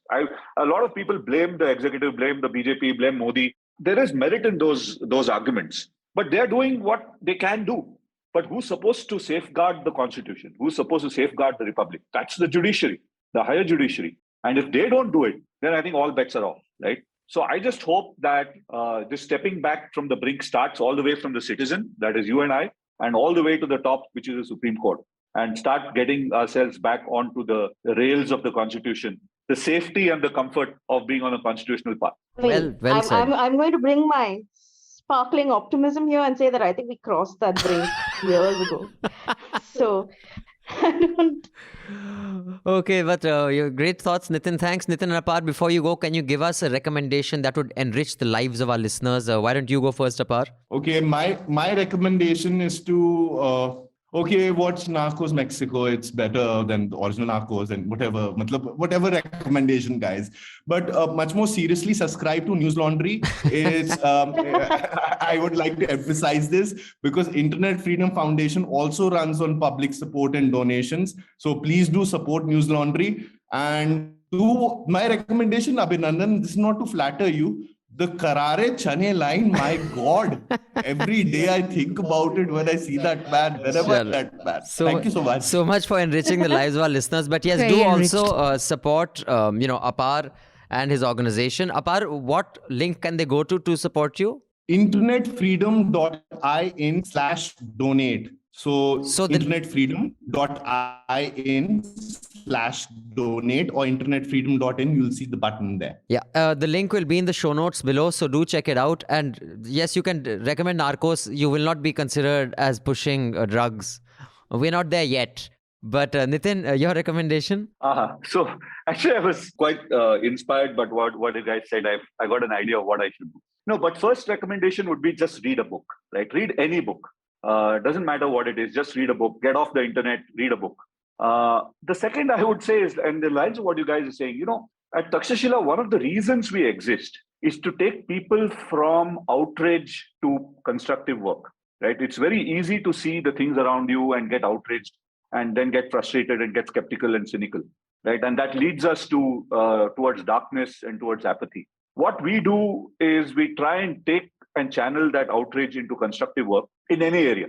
And you will find that across governments, whether it's a union government all the way to the municipality or a panchayat, you have good people who are trying to make change, and we can support them and bring about change at the margin. So take a course at Takshashila. If you don't have anything better to do, you could take a 3-month course or a 1-year course. It's all online. And it allows you to basically change from being an observer and an agitated observer to somebody who takes control and tries to do something with whatever that person is capable of. Okay. It's lovely. Maybe we should get some of our young reporters to do 3-month courses at Takshashila. Actually, that's I'll speak with you regarding this. Just give me an idea, Nitin. But thank you. So do check out Nitin's organization. What's the link? It'll be there in the show notes, but just for those who are listening, it's audio. takshashila.org.in. So it's a long, complicated spelling, which I won't complicate on they can just link audio, on the show notes. So we'll link it on the show notes. So thanks, Nitin. Thanks, Apar. A pleasure having you. And hopefully we shall host you at the Media Rumble, and you can get the best of Delhi hospitality. We will feed you aloo tikki burgers till you promise never to come here again. And you can speak here and enrich the lives of our listeners. Thanks, guys. Have a good day. Thank you. Thanks, Abhinandan. Thank you. Jayashree, Thank you. Team, Bye. Raman, Apar. Bye. Thank Bye. you. I just remembered what I was about to say when you mentioned the Zomato thing. It says NCR, right? So it's probably... Noida people, they're spoiling no, our no. name. It's probably indicative I love of... how you're shifting the blame. No. Yeah, she's like that only. Yeah, very sad. No, Basically, it's all more you profound, forgot yeah. way too It's much. more, she's saying that profound. Keep quiet, Jayashree. She's just said it's more. I'm saying that it's profound. It's more profound. No, I think it is indicative of purchasing power, which is more in NCR and more people ordering in because mek aloo, tikki and all that, it's kind of like cheaper. And it just means that more people are ordering in NCR compared to say a Bangalore or whatever, where they're ordering high-end stuff, because this stuff is really like low middle class. So it's actually a good indication that more people are kind of Zomatoing But things. biryani is quite a lower middle class ordering item as well, at least. Well, no, I think anything meat is not no. low. That will be more Like a expensive. mek aloo puff tikki is a very Oh, right. It's an much aloo. than like say a chicken biryani. No, I think it's also to do with age, because I don't think anyone my age is going to order a mek Young aloo kids, tikki. yeah, children. So wherever there are people in their teens in significant numbers who have money, they will order mek aloo tikki. No. Teens with money, like no. The teenagers that you know, do you think they'll order mek aloo tikki? They're not, No. yeah. It'll I think it's definitely be your people generation, from Abhinandan. low middle classes or middle class, they and live which in is NCR. good, which means it's kind of And they live in NCR. which means NCR is Noida. like Okay, yeah. possible. Anyway. So, On so that let's note. move on to Punjab. Manisha will tell us the context of Punjab was in the news for 3 different reasons. One was the lynchings. One is the blast that happened just before we Just today. started recording in Ludhiana. And Majita. And third is the Majithia that's an interesting one. But Manisha, before you do On that, Punjab, the big news was the 2 lynchings that occurred within a day Yeah. of each other. So, One was so before you comment, so you can just explain the context of all 3 incidents. But want to remind all our listeners that do take advantage of the discount code Hafta 360 and get 20% discount on our annual subscription plans, because from the 1st of January, RBI's new payment regime, online payment regime kicks in. That means all online merchants, we in any case never used to save your data, but the payment gateway we use, so all people like newslaundry and others use a third party, because they have to go through other rigorous regulation. The payment gateway is theirs. They all have to remove all data. And from now on, like an Amazon, etc., your stuff was saved. Nothing's going to be saved. So before Jan 1, if you can subscribe for the year or 2, not only will you get 20% off, you will also support journalism, encourage your friends, family, and whoever else you can to subscribe and pay to keep news free. Yeah, so Manisha, tell us about Punjab. So, two major headlines actually was the 2 cases of lynching that happened within 48 hours of each other. One case took place at the Golden Temple. There's a video of that where you can see a person sort of lunging into the area and trying to pick up the sword. Person was ghiraud and lynched to death. The second incident happened in Kapurthala in a village Gurdwara. Dainik Bhaskar reports that the person who was lynched to death was mentally unstable. He's from Bihar. There's not much known about him. The police have said there was probably a case of theft and there wasn't any apparent signs of desecration. He was also mobbed, lynched to death. None of the principal mainstream political parties in Punjab have condemned the lynching, though all of them have come out and said that, desecration is not done and we will not tolerate it. Sidhu gave a public speech saying that anyone desecrating Quran, Gita or the Granth Sahib should be hanged, publicly hanged. And I think it's one of these cases where you feel completely hopeless for South Asia. And I think we are ultimately people who are completely with such strong hold of religion over us and majoritarian impulses. So whichever religion is majority can just, wreak havoc. So this is true that no political party that is active in Punjab, which is basically for Congress, Shiromani Akali Dal, BJP, kind of, and Aam Aadmi Party, none of their leaders have condemned the lynching. Is that right? Are we sure? Yes. Yeah. The INC, like Pawan Khera has said this was bad, whatever, and the leadership has not. But no one from the Punjab Well, Congress Sidhu, leadership. if he's saying they should be hanged in public, Publicly it's hanged. not that different from lynching. And I think this was very disappointing. Look at the press conference by the police. I mean, you only said the other day, he said that we are filing an FIR and suddenly he gets 4-5 calls and then he changes his opinion. Completely changed his stand. And also there is a Sikh code of conduct and there are several, self-styled groups who say that we are here to save Sikhisms. So they are operating in the state. They do not spare even some Sikhs, whom they feel that they are, they have done some minor mistakes. Even they are beaten up.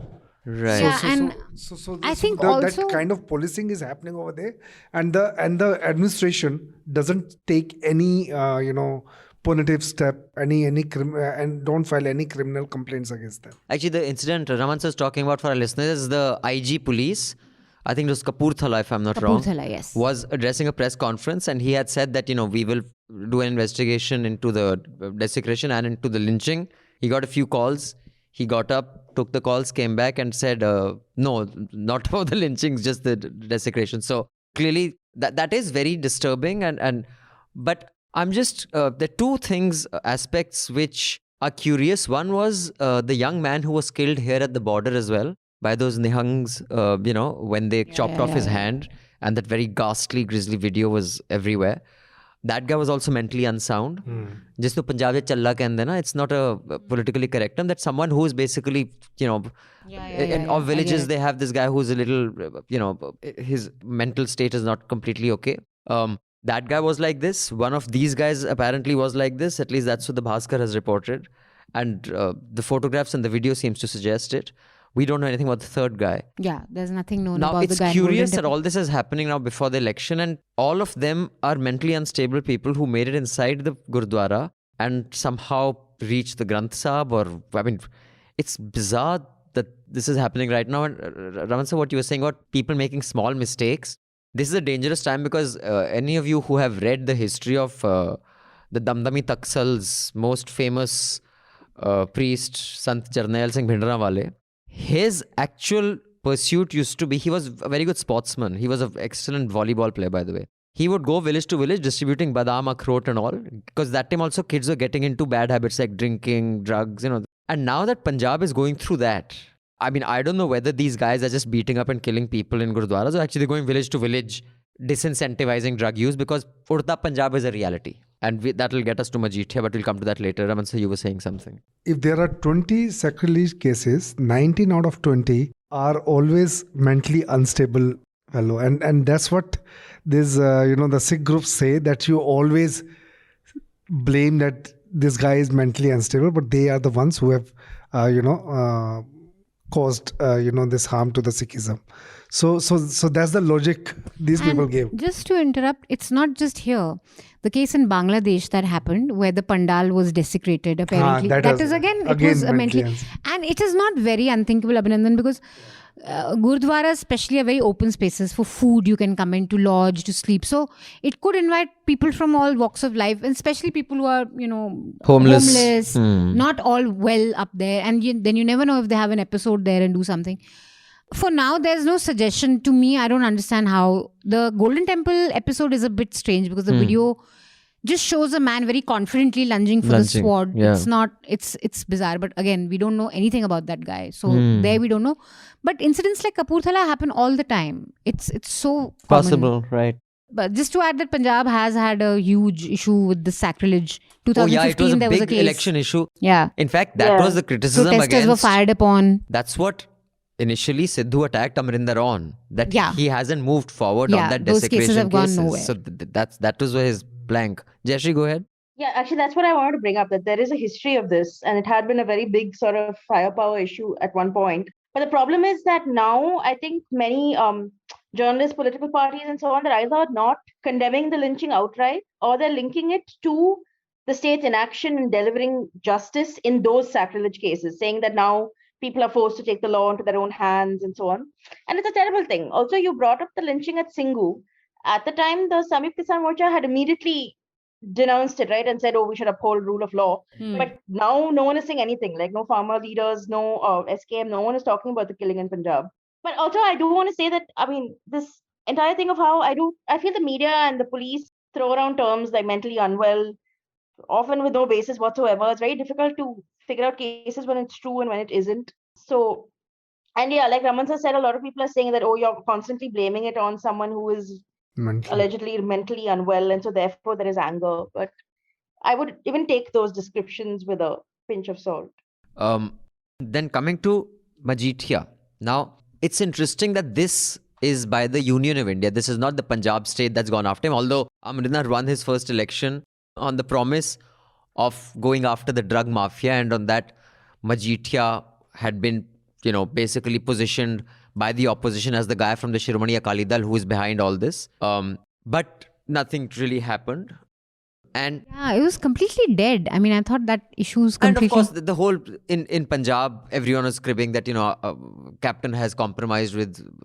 Because Majithia is also the brother of Prakash Singh Badal's daughter-in-law.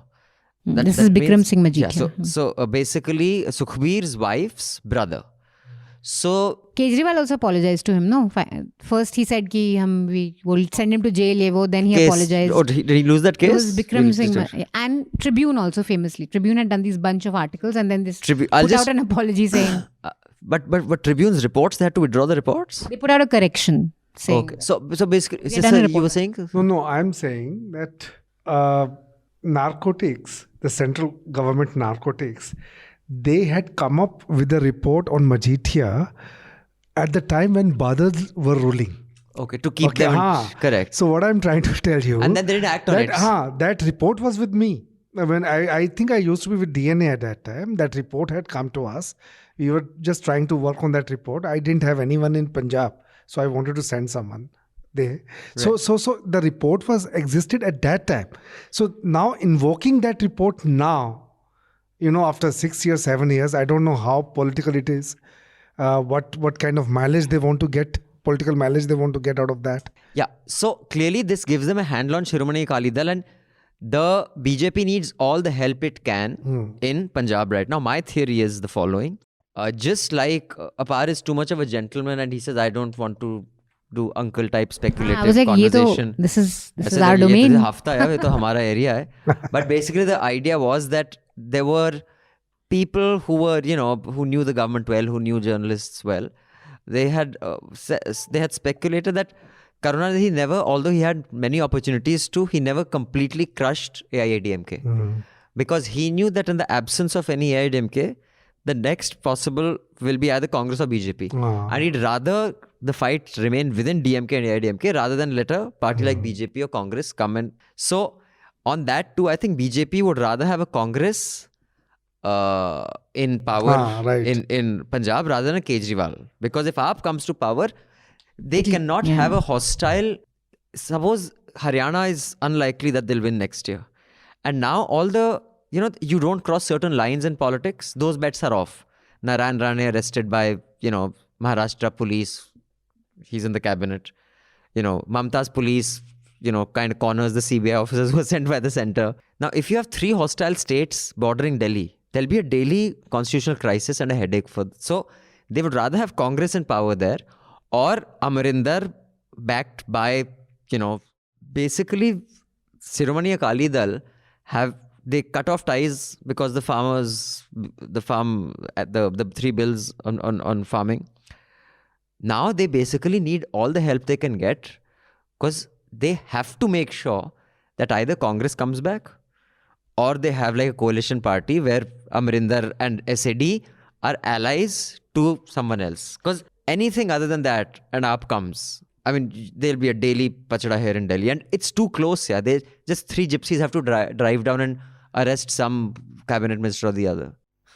No, the BJP did not win in Haryana even last time. I mean, they struck an alliance with an independent party which came up, this Chautala's Sansa. So I think the same kind of manipulations or the political alliances may happen, in Punjab as well. So Majithia could be, one part of this political game to control Shiromani Akali Dal. And Captain Amarinder Singh is already, in the pocket. So Amarinder Singh, in case he gets 12 to 13 seats near Patiala, where he comes from. So that's the only game this guy has, Captain Amarinder Singh. He is not expecting, entire anything else. And as, some bureaucrats had told me that 40 seats in Punjab, Hindus dominate. And if the BJP narrative works in those, like I know my relatives in Punjab, out and out Sanghis. So they people are divided. So they can have that. So if they win even 20 seats out of 40 or 18 seats out of 40, so 10 seats, this guy 28 in a state where I think the total number is 99 or 120. I'll just check. 120, something. So I think they can, and Akali Dal coming up, so they may again, politically may revive themselves. Your view of this whole many parallel things happening in Punjab, Jayashree, as we Punjabi call, तुसी मद्रासी की सोच दे उसदे बारे च? Just didn't understand that. Says because in Punjab anyone south of India is Madrasi, na? It looks like you're what do you Madrasis think of this? It looks like We don't think about this at all.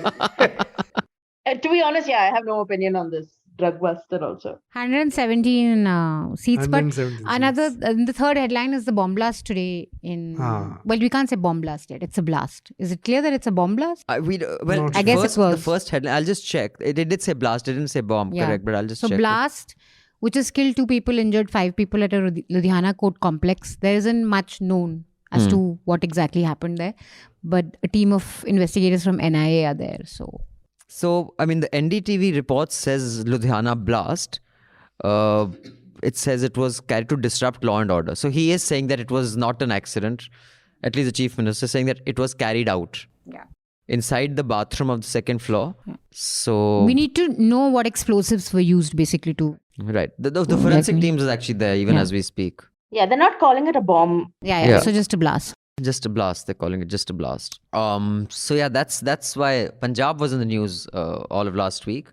And if I have the panel's permission, I would like to go into the emails. Letters. But one judgment of this wonderful court, and which other court other than the Madras High Court could have given such a one. The Madrasis have come to the help once again.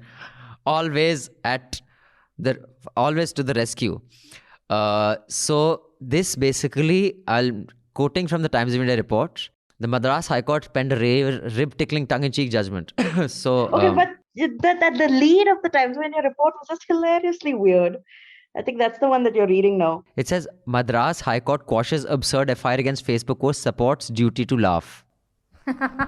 Duty to laugh. So, laugh at what is a serious question. This is because we have holy cows grazing all over from Varanasi to Vedipatti. One dare not poke fun at them. There is, however, no single catalogue of holy cows. It varies from person to person and from region to region.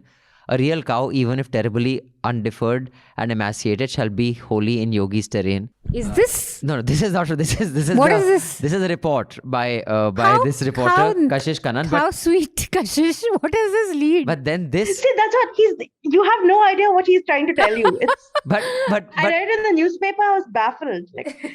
But this he's quoted. So this is Justice Swaminathan. So let me quote what he's quoted. Quote, in West Bengal, Tagore is such an iconic figure that Khushwant Singh learned the lesson at some cost. Coming to my own Tamil Desh, the all-time iconoclast Periyar, Sri E.V. Ramasamy is a super holy cow. In today's Kerala, Marx and Lenin are beyond the bounds of criticism or satire. Chhatrapati Shivaji and Veer Savarkar enjoy similar immunity in Maharashtra. But all over India, there is one ultimate holy cow, and that is national security, said Justice Swaminathan. So he did make some, and then he told, by the way, this FIR was because the police from Vedapatti had arrested or filed an FIR against a CPI ML leader who was going to the hills, and he had said, I'll just tell you. He put up a photo on Facebook. He was traveling somewhere. He put up a picture with the caption, "Trip for shooting practice." Yeah, so the police filed a case against him saying he's making preparations to wage war against the state, which is the stupidest case I've ever heard of. So How the court silly. therefore did this entire Very thing and said, please take a joke. So How silly is this, yeah? What? But I'm glad courts are saying that we should be allowed to laugh. And No, but he's saying NIA is the holiest cow and you can't touch it at all. So, but check out what else Security. Justice Swaminathan said. He said, quote, the petitioner herein is an important office bearer of a not so important political party. Love that. So anyway, on that note, let's get straight to the emails. The first one, and we have a lot of emails, and I have something to say before we start reading emails. We're going to be reducing the word count of emails from 300 to 200 so that we can include more. We're getting a lot of emails, and I encourage that. And please do send as many emails as you can. But if you want to send an email that is longer than 200 words, do send it as an article. And if it is worthy of being published, it'll be published. Therefore, it can't have accusations that loosely are thrown around in some of the emails, which I often don't read. I mean, I read the email, but I don't read the accusation that so-and-so was responsible for that bomb blast. You can't write that in the mail and expect me to read that out, guys. So just letting you know. But so we can include more mails, we'll be reducing the word count from 300 to 200. If you have something longer to say, do send it as a piece. We'll publish it as a letter. We will not read it out here. So this person wants to stay anonymous. You want me to read it since it's scolding you? No, I'll only read it. I'll read the first two, then I'm very tired, then you read the next. It says, I'm deeply disappointed in Mr. Sekhri's attitude towards the topic of stand-up comics not being allowed to perform. Firstly, entire panel is factually wrong on this topic, which is very shameful. Munawwar's shows in Mumbai, not just BJP ruled states, were cancelled as well. A simple Google search will show that some shows in Mumbai were cancelled as well. Before speaking about a topic, the least you can do is get your facts right. Mr. Sekhri's constant insistence that Munawwar's comedy is not funny is just immature and stupid. Because not everyone likes all form of comedy. I think you should learn to make a distinction between Hafta podcast and Awful and Awesome Review. Also learn to pronounce the name of the individual you are discussing about in the right way before putting forth your opinion on the topic. You can find certain stand-up routine unfunny or even stupid, but can have enough maturity to understand that other people can find it funny because of their life experiences. So judging whether it is funny or not is irrelevant. Facts matter, rant over. So Mr. Anonymous, let me call you A. One is that one little factual error. I don't think, at least I did not make that claim, and I'll go back and listen to it. We were talking that Munawwar cannot perform anywhere. And someone pointed out, no, he can, because he did have shows in Maharashtra and one more state. So maybe some shows are cancelled there, but some also happened, as you yourself have said here. Secondly, this sentence of yours is deeply ironic. I will repeat. You can find certain stand-up routine funny or unfunny or even stupid, but can have enough maturity to understand that other people can find it funny because of their life experiences. If you just reverse that funny and unfunny, the same sentence applies to you. So that is not a fact. The fact is that Munawwar Farooqi has a stand-up routine. Whether it is funny or not is not a fact. That is opinion. And Hafta is a show predominantly about opinions. So if you don't like mine, I'm sorry you don't agree with it, but I'm not sorry for my opinion. And I will not stop expressing that opinion on Hafta. I don't find his comedy funny. I'm sorry that you don't agree. But that's fine. I'm not saying that you must also find it funny. Okay. So Lippy has just pointed out that we said most of the shows where states were cancelled BJP ruled. We didn't say they were only BJP ruled. But yeah, but that's a minor quibble. I think you're more irritated that I said that he's not funny and you find him funny. So yeah. Anyone else has anything to say on this? Okay. Manisha, can you read the rest of the emails? Akshat's is very long. You want to read that? No, I'll just tell you what he said. So I've read Akshat's mail already. Akshat Bhushan. So you basically have said that Mahmood Pracha, the lawyer, you watched his interview on Lalan Top. He suggested Simian Indian Mujahideen did not exist. Even at that time, UPA used to persecute Muslims using Simi and Indian Mujahideen. And then they have vanished in the last few years. And even terrorist attacks on non-border areas have stopped. I'm not sure that's true. That's just your view. Or I don't know, maybe you're expressing Mahmood Pracha's view. But No, he's talking about Mahmood Pracha's view. Okay. And so your question is, was Simi and I am really a figment of imagination? And then you have said that there have been concerns raised by Congress and left regarding fundamentalism and violence that PFI has unleashed in Kerala. And you have suggested that they were involved in some Bangalore blasts. I don't know. Riots, but I'm not sure if there is any recorded evidence of that. So that is an accusation I will not just make loosely. And you want to have views on that. And the third thing you want to have views on is LTTE. And you've said it is saddening to hear that human rights abuses of Sri Lanka Tamils have been subjected to, but didn't LTTE interfere in democratic process of India by assassinating Rajiv Gandhi? I mean, that wasn't an interference. It was a murder, right? It was a murder. Why does DMK and everything demand the release of those who have taken part in the conspiracy to assassinate him? And why is there sympathy for LTTE in Tamil Nadu? So these are three things that you've spoken about. Simi and I are not a figment of anyone's imagination. I'm very surprised if Mahmood Pracha has said these things. The way the letter's been written, I don't know whether Mahmood Pracha said this or is Akshat's understanding. He's saying, I was watching an interview of lawyer Mahmood Pracha with Lalan Top, where he suggested that Simi and Indian Mujahideen did not even exist and was used by erstwhile UPA government to persecute Muslims. As in that this is just a unicorn used by governments to persecute Muslims. That's not true. They did exist. Simi and IM have vanished in the last few years. And fortunately, even the terrorist attacks in non-border areas have almost stopped. This line, I don't know who said. But I do agree that, there are extremist elements in all organized groups, but I thought the Indian state did, the extent to which they characterized it and overblew it and arrested people without evidence and all, I do think that is... No, these organizations... right on that. Simi is a banned organization. These organizations... Simi became banned in our lifetime. It was... 1977. They were... That's when it got banned? No, sorry. It was formed in 1977. Yeah, it was banned. I remember I was around. But during UPA, I think. Yeah, it was correct. During UPA. These organizations UPA, have disintegrated. I mean, maybe... but I agree with the fact that the prosecution of Muslims is linked to these organizations. I mean, for example, Kapan has also been linked to PFA. Okay. PFI is not banned though. It's not a banned organization. It is a very, there's... So, PFI is like this, they keep using it as this boogeyman, but no one wants to take any action In fact, Akshat, on this, the best answer is read Josie Joseph's book, The Silent Coup. There are several examples where he has given of exactly the organization you're talking about. So there are two aspects. One is, yes, the UPA government very liberally used these organizations as, boogeymen. And in fact, if people had nothing to do with them also, they said, tum usse organization se ho, even if your brother-in-law used to go there or something. So yes, it was used. How, dangerous or not dangerous they are, I have no view on because I actually haven't spent any time. But about LTT, being half Tamil and having many friends in Tamil Nadu, I will say that yes, now less so, but till some time back, not only was there sympathy to LTTE, a very good friend of mine who's about 10 years older than me, and this is about a year after Prabhakaran had died, used to say, Prabhakaran is alive. All these people, Niku, you are not knowing, he's alive. He is going to come back. I said, you're talking like those during Bhindranwale's time, remember? Ki abhi zinda hai, abhi aayega, ek saal mein. Remember people used, I said, I will not say his name. I said, dude, you're losing your fucking mind.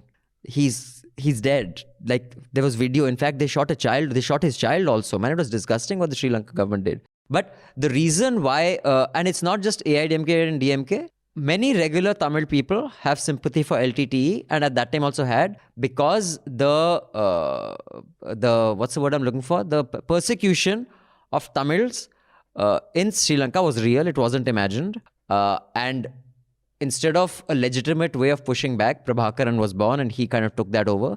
And there were several refugees from Sri Lanka who would come to Tamil Nadu. So because of that ethnic affinity, just like there is in other parts of the country, they kind of were sympathetic towards a monster like Prabhakaran. And as far as his, pardoning his assassins is concerned, it's not just these parties. Rajiv Gandhi's children themselves have said they should be pardoned. I think that's more of a... It's a different thing, yeah. Yeah, let's get over it. Also, because they're not masterminds, no? They're probably just pawns in the big game. So you kind of... No. So in my opinion, parties, in Tamil Nadu, especially Dravidian parties, of course, they have an affinity towards the Elam movement. There may not be explicit support, but it is obviously natural, in my opinion. And it is also therefore natural that they are sympathetic to the convict who have spent nearly 30 years in jail.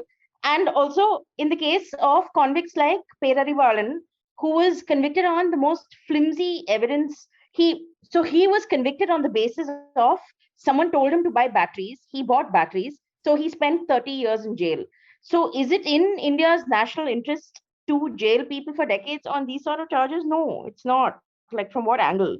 So I think I don't find it surprising at all that parties campaign for their release. Right. Just to add that, I think both the questions, it's not either or. Indian Mujahideen and Simi are a reality, and that they were used to persecute innocents is also a reality. And you can have sympathy for the cause of Tamils, but I don't know. That doesn't necessarily mean you deify Prabhakaran or LTT, because they were also responsible for absolutely vast excesses. But that doesn't mean the Indian state wasn't. Not just that, they used children as shields. Yeah, they did that. So these are not mutually exclusive. Okay, so next mail. 2001 is when Simi was banned, right? I remember it was when I was, So you've read Akshat's mail, right? Yes. Next one. Okay. So this is from AG. Hi team. In the previous podcast, Manisha was asking about how race started to enter stand-up comedy. In the US, there was this series named Def Comedy Jam. It was a show where black comedians would perform stand-up, and the audience too was almost entirely African-American. I've only seen clips of it, but it would give you an idea about the black stand-up comedy culture in the USA. Some big names have performed here too: Martin Lawrence, Dave Chappelle, Eddie Griffin, Chris Tucker. That's a great recommendation. Thanks, AG. I'll check it out. Neha says, I just want to bring to your attention the plight of resident doctors. The NEET PG exam required for entry to postgraduate medical specialties was supposed to be held in January 2021. Eventually did in September 2021. The seat allotment process is yet to start, with the case regarding EWS reservation underway in the Supreme Court. Overworked residents in medical colleges are at their breaking point, and there's no attention coverage about this anywhere.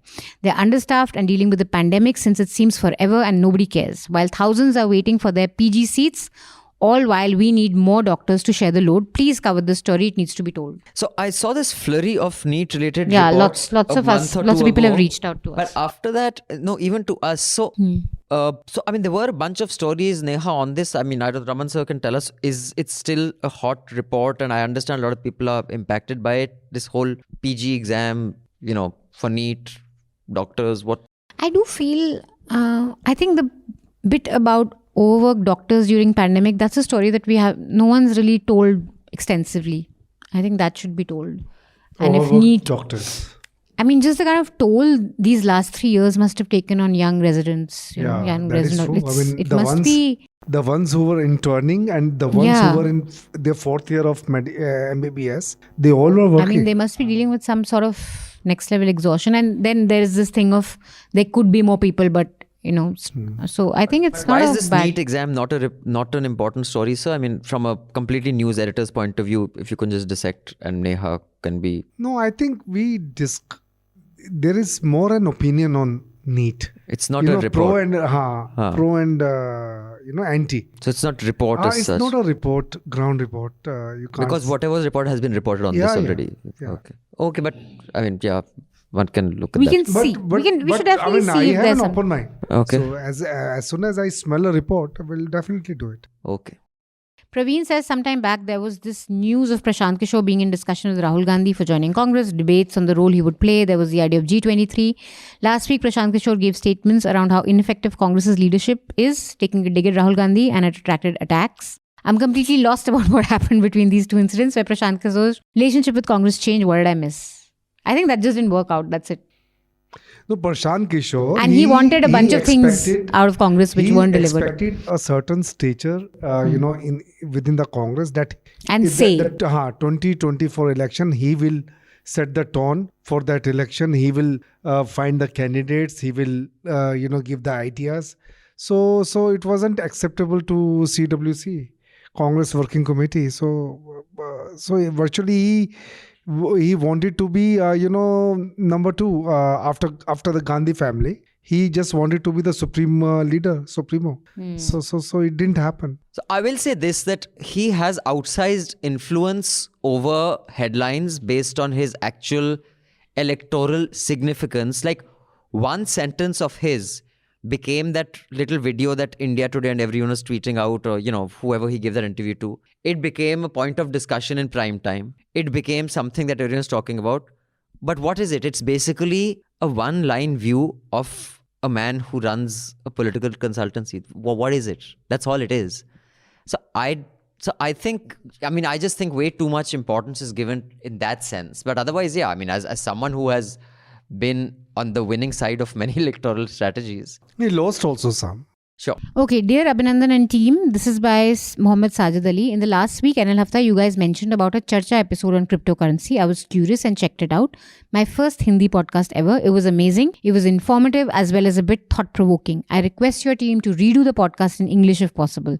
It would really benefit the non-Hindi speaking audience. Keep up the good work. Special thanks to Manisha for brightening our Saturdays. Yay! Redoing in English is tough because but you can't translate it in that sense. But Sajid, what we are working on is we're working on let's talk about crypto, because crypto's just got so many angles now. The legal angle, the technical angle, so many cryptocurrencies coming up, and foreign affairs, different countries have different laws on it. So we'll be doing an LT on that, so that will get everything that you need. Ganesh Kumar says, hi Abhinandan, I'm a subscriber and a fan of your work. Enjoyed your conversation with Amit Verma on the seen and the unseen very much. I live in the US and usually listen to NL Hafta in the car or on my walks. The website and the whole US sucks big time. So much so I have stopped listening to it. I will still continue to pay to keep news free, but unless you get an app or something, it is going to be hard to consume your content, which I love, by the way. Oh God. Ganesh, the rest of our content, you have to admit, works fine on the web. But the podcast is a problem, I agree. Our app has actually been ready for almost a month, but there is some integration issues with our payment gateway. And to launch our app without that subscription payment gateway happening will just be a huge problem, because then let's say someone downloads the app and say, okay, I like what they're doing, let me try to pay them. And the payment option isn't there, or if it keeps failing because there's just a compatibility issue, it would be a real downer. So we're just waiting for that compatibility to be resolved. The NL app is actually ready. Just FYI, many of you must be wondering why it keeps getting delayed. We are just trying to figure out that there are two issues of compatibility that we're working on. As soon as those are done, we are hoping that within the first 2 weeks of January, the app will be out. Then it'll be a seamless experience. Okay, Ayush says, long mail. Dear Abhinandan, in the last episode, you'd given a recommendation regarding a podcast on the British royal family and how long UK taxpayers will tolerate them as head of state. I would recommend a video by CGP Grey where he explains how the royal family actually brings in more revenue from tickets, merchandise, advertising and public property than what UK taxpayers pay for the upkeep of their lifestyle. Additionally, a far more interesting topic is that of Commonwealth realm countries removing the British monarch as their head of state, like the Barbados did recently by becoming a republic, which wasn't covered much by the media. I had also tried to read up on why movements from becoming republics aren't more popular in the Commonwealth realm countries, example Canada, Australia, New Zealand, etc. I didn't understand this. Movements? Basically, that remove them as, head of Okay, state. sorry. These are predominantly white countries, I guess. So I think it's got to do with that. And I came to the conclusion that some of the indigenous population, like the Maori, New Zealand, Aborigines in Australia, and Inuits and Native Americans in Canada, actually hold on to their treaties with the British Crown as a very important tool for bargaining with their respective governments regarding special rights and privileges. I thought I'll share this interesting piece of trivia, as we in India overlook this when we talk about the British monarchy and paint them as these pretentious, Kardashian-esque family due to both popular culture and the nature of their colonization. But for some communities, they genuinely see the Queen and the Crown as guarantors of their indigenous rights. Very interesting. I think that's an interesting theory. Who's written this mail? Ayush. Although Ayush, I would suspect, I'm not a trained lawyer, that even if the monarchy is removed, if the Queen is removed as monarch, I think that the legal kind of obligation will still stand. And in fact, there's a very good podcast on this in NPR just a few weeks ago on the fishing rights, which are the lobstermen. A tense conflict between indigenous fishermen and commercial lobstermen flared in Nova Scotia in the fall of 2020. We'll give you the link of this in the recommendations. So exactly what you were talking about. But I don't know if the Queen and the family bring in the revenue of tourists coming to see the spectacle, but I'm just at a philosophical level opposed to living in the 2021 year and having a queen or a king. I just think the damage it does in our perception of democracy and the message it carries is more damaging than any revenue they may bring in through tourists or tourism. I'm new to News Laundry. Is there any program made on elected members? No, we have a weekly show on the Sansad Watch, proceedings in Parliament. Are there any rules in Constitution penalizing the elected members? Everyone knows but doesn't want to speak for whatever reason best known. What has changed since independence in this regard? We say India is not a presidential election, but all debates speak otherwise. What are the good and bad things about the election? Wow, this is like... So Sandesh, at least 3 of the answers... they are like, let's talk about each of them. But 3 of the answers you'll find in... We have Constitution Season 1, Constitution Season 2, and Meghnad's show Sansad Watch. You'll find 3 answers in that. And also you can check out my interview with the former election commissioner Lavasa. But we will be doing a more robust kind of Constitution Season 3. So you can check that out. Ankit says, I often feel I don't do enough to spread the word about News Laundry. So I've created a community in my workplace. So if there are any Amazon employees listening to this podcast, feel free to join the News Laundry community page. Yay, Ankit, thank you. Ankit works in Amazon. He's created a community in his workplace, which I'm guessing is like... But how will people join this? They must be knowing they work at Amazon. They know these things. The new... No. But he said any Amazon employees listening to the podcast, feel free to join the News Laundry. The Amazon website or their system thingy will have a News Laundry community. Oh, you can look for it. Do you work at Amazon, How Manisha? high tech? No. So how do you care? As long as they do. Manisha just cares about our subscribers. But I care about our Amazon employees. Right. Who are our subscribers. Then... Can we get discounts? No, you guys can't. Ashwin says, you guys are doing a great job with News Laundry. I'm proud to support your mission. The farm law withdrawal looks to be a strategic withdrawal, and I agree with Raman Kirpal. That was done with an eye on election. That being said, the government should retrospect if they do that on the way they shoved these through Parliament. I certainly think that a tremendous opportunity has been missed when we need reforms in various sectors like land, labour and education. The way these laws are pushed through and with equal ease were withdrawn does not bode well for any reform.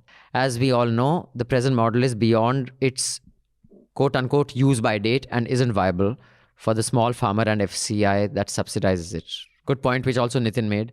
I suggest you bring in some contrarian views in the podcast and not let it be an echo chamber. I think Anand is the counterbalance. My suggestion is to have Markand. Who's Markand? I think he means Makaran Paranjape. Okay, I think... I'd rather have someone like... no, but it's not true that we've had a complete echo chamber. We have had people here who said that... Even Vivek, for example, he at length wrote and spoke about why the reforms were important. Okay, Mayank Pande says, Dear NL team, thank you for the great work you're doing. As a teenager in the 90s, I vividly remember how Mandal politics was scoffed at by my classmates and close friends. For a long time, I was confused of those same friends, judging by their recent Facebook rants and rabid posts, became so communal. Okay, he's confused how those friends became communal. Yeah. One probable answer dawned on me while cleaning my old bookcase. I came across 10-12 children books from Gita Press, Gorakhpur, glorifying the valor of Rajput Maratha princes, protecting cow slaughter by Muslims and sacrifices of princesses committing Johar to protect their honor.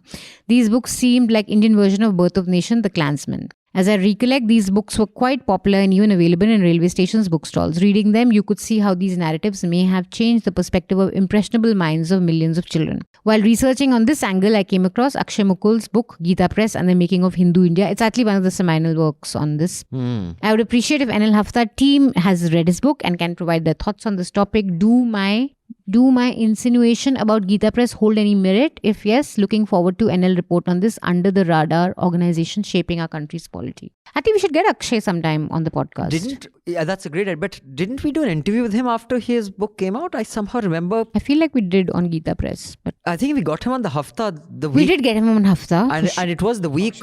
Yeah. I think we got him on the Hafta the week where he had release this book. Because I remember discussing this book with him, and I think it was on the Hafta. So do have a look at that. In fact, Lippy, our wonderful producer, will check and she'll put that in the link. And it's not a bad idea to revisit the organization, what it does today. So I think we should get him. We should get him back. But thank you for that feedback. Vasu says, "Hi News Laundry team, really loved NL Hafta 357. I wanted to know the panel's view on Jayashree Deepak, and can you do an interview with him? Also, please try to get Gurcharan Das on Hafta to discuss about farm laws, because his piece in TOI was really good, and he would be able to provide some great insights. We can call Gurcharan Das." Sure, but you're not a fan, but still. I'm not a fan because Gurcharan doesn't say anything to this way or that. He's like a status quoist. So he kind of says, हाँ ये भी ठीक है, फिर तो फिर वो भी ठीक है. But let's not be too harsh. Not a bad idea to get him, just for sake of diversity. But I don't know who this person is, Jayashree Deepak. But he's a right-wing lawyer who is one of the people appearing in the Sabrimala course against women entering the temple. I see. He does a lot of videos on right-wing causes. Okay, so Lippy, please make a note. Let's give this to our wonderful researcher Tarmeem, and she can maybe get Tahreem, sorry. Abhi says, "Hi NL team, while your pitch is pay to keep news free, which some others have started to say as well, I think you have another differentiator that made me subscribe. I can be wrong. I feel that you are more like an employee-owned organization where you sincerely seek subscriber participation. Okay, it's a trinity of the owners, if there's any, employees and the subscribers. If it is true, then there's an interesting experiment I would like to watch its scalability as you grow. I've spent my life in university education where the situation used to be similar. I've observed an opposite transition. As the university grew, professional managers took over the leadership and the academics were left out. What do you envisage when you are listed company with a board, if at all? How do you propose to ensure the role of a subscriber as a stakeholder too? A little digressively, what's your take on something like Yanis I don't know this last Varoufakis proposes in Another Now? Who is this? A philosopher? I'm guessing. No, he's that guy. He's a writer. He wrote about he writes a lot about like game theory and finance. No, he was also that famous Greek finance. He was a finance minister for Greece during that time. Exactly. The guy who would okay, got it. The biker guy. The biker leather jacket person. So he was one of the most left of center finance ministers I think Europe has had in a while. So that's him. Another point, do you ever envisage being heard or watched by non-Hindi speakers? The participants often switch to Hindi, possibly unaware, while Jayashree says that she doesn't understand the language. They are perfectly aware. It stops me from recommending NL to non-Hindi speakers. Says. Cheers, Abhi. So, Abhi, you're right. Maybe you can't recommend our Hafta podcast to non-Hindi speakers because many of us do break into Hindi, but it's mostly English. Yeah, but News Laundry Hafta is one podcast out of. We have so many reports. We have our Daily Dose podcast, which is completely English. So there is a lot of stuff that News Laundry has that is not, bilingual.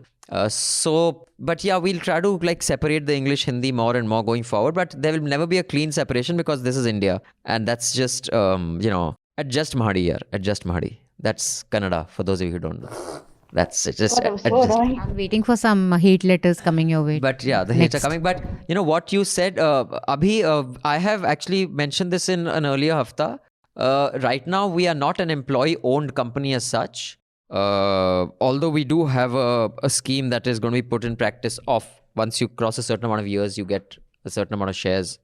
But I have mentioned that going forward, we are trying to put in place a very unique ownership structure. Right now, there are 11, I think, people who own shares in News Laundry, out of which the majority are owned by Prashant, Rupak and me. Madhu, as you know, retired. In fact, someone had written a very 3-line letter. I'll just put that. You were speculating, did all the assaults come on us from the state and India, did that Madhu retired and she did that because it's happening? No, they're not connected. I'm just letting you know. Did this suggest Madhu is doing these cases against us? No. He said कि भाई Madhu को पता था इसलिए वो पहले ही निकल गई. मैंने कहा no. He said, I said no.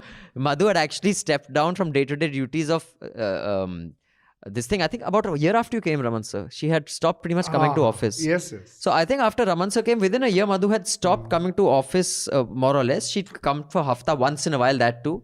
So it happened way before all this shit hit the fan. So just there's no conspiracy there in case you're wondering. So, but going forward, News Laundry, we are, trying to do a structure. It's a combination of the Reddit ownership structure and the Guardian ownership structure. You can read about that. But hopefully we will be the first media organization in India that'll have an ownership structure that is so unique and new, and therefore no one can have outsized influence on it because our board will be structured such. And yes, there will be room for super subscribers on that, but they can't influence board decisions because there'll be too small a percentage, I guess.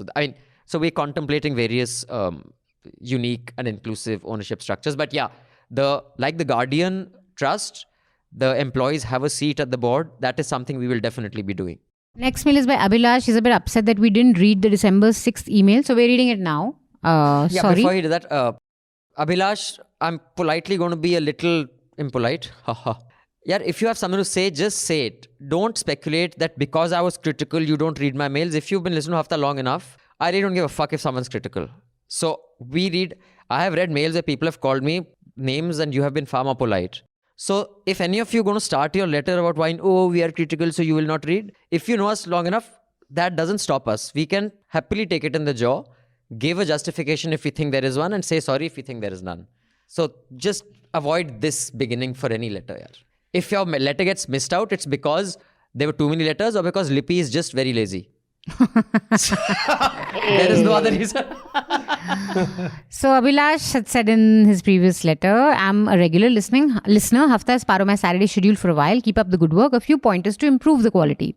See, that's not critical. You're just giving us pointers to improve quality, which we're happy to listen to. Please do more homework. Charcha listener mails landing in Hafta and being pushed to Charcha from Hafta is disrespecting listeners, in my opinion. Okay. Similarly, if there are letters about Anand, discuss them in his presence. Courtesy.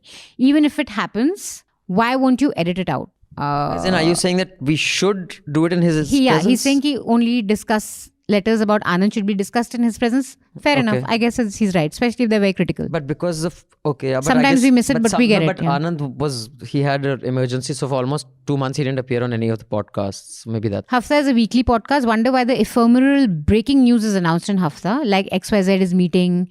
It also shows that you're not fully into the discussion while recording. No, that's not true. A lot of people also get their news from Hafta. So we do want to give them a sense of what's happened through the week. And if a big news breaks while we're recording, we think it's important to point it out. And as journalists, it's true, always plugged to news. So you'll never find us so into a conversation that we won't notice. Yeah, we disagree with this recommendation. If something important happens while recording, we shall announce it. Hosts not allowing others to complete their thoughts and later justifying by things like guests were in a hurry. Please stop doing that, okay?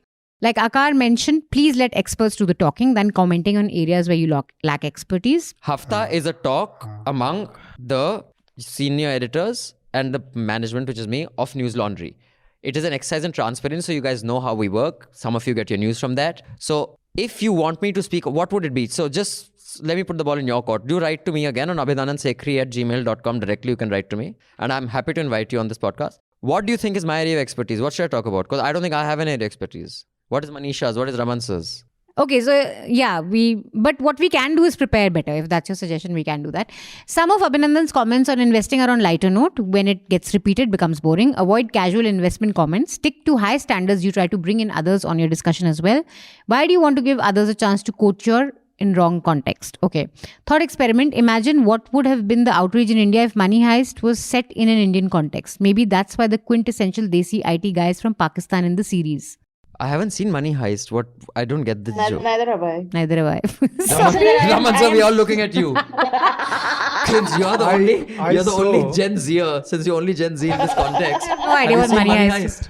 I saw it, but I don't know. I mean, it has many seasons, so I got bored. Sorry, we can't indulge you in your thought experiment. Abhilash, sorry, none of us know this, but thank you for your support. Thank you for this thing. And bro, I welcome you for, this year we haven't had it actually. Every year we used to have a subscription Hafta, remember? Only subscribers, 6 subscribers.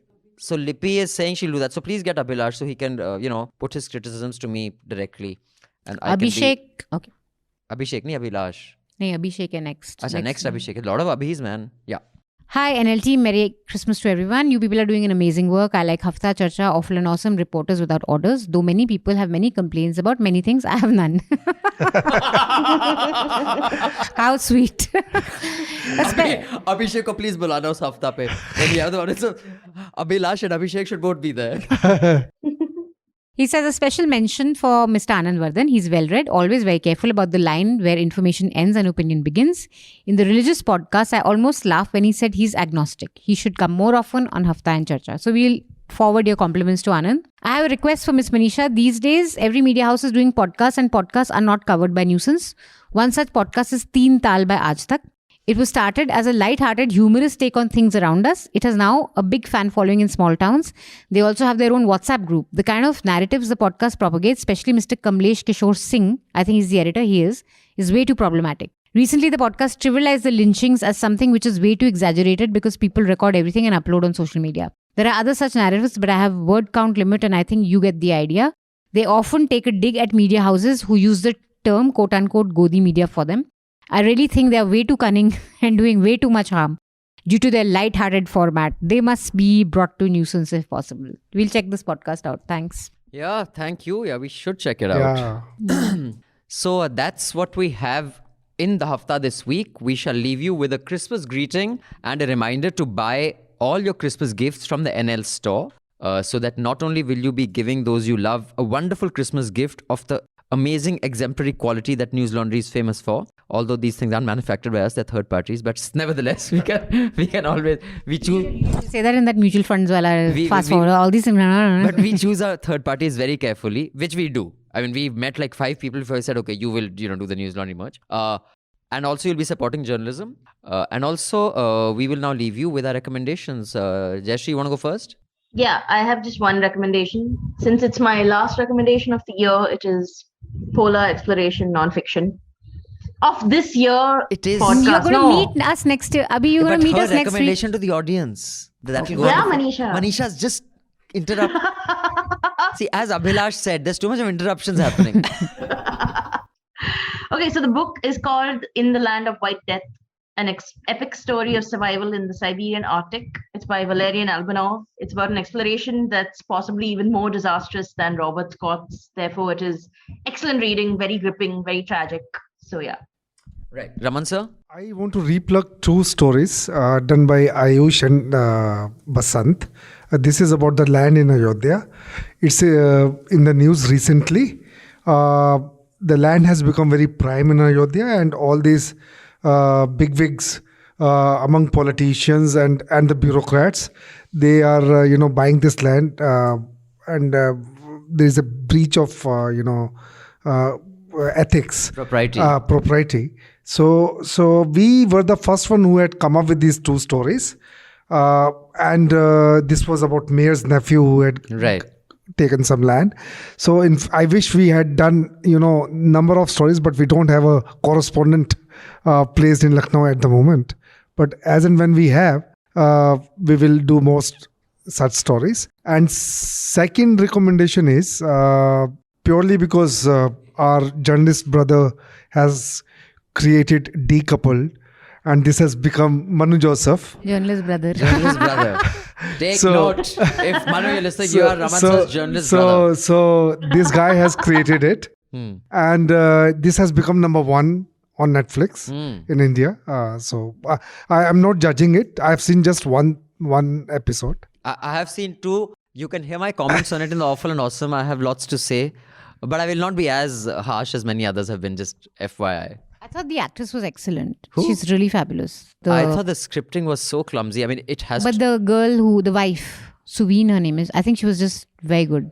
So your recommendation? So I will humbly recommend my interview with Amitava this week. It was a nice 30-minute feel-good interview. We discussed a lot of things like fake news. And I think Amitava is just one of the very interesting authors with a lot of interesting insights. So that's a fun watch. Please watch that. And a report in Scroll on Dehradun, my hometown, and how it went down the drain. By a former colleague, Ishan Kukreti. It's how not to develop a hill station. And anyone who's grown up in Dehradun would really read it and feel sad.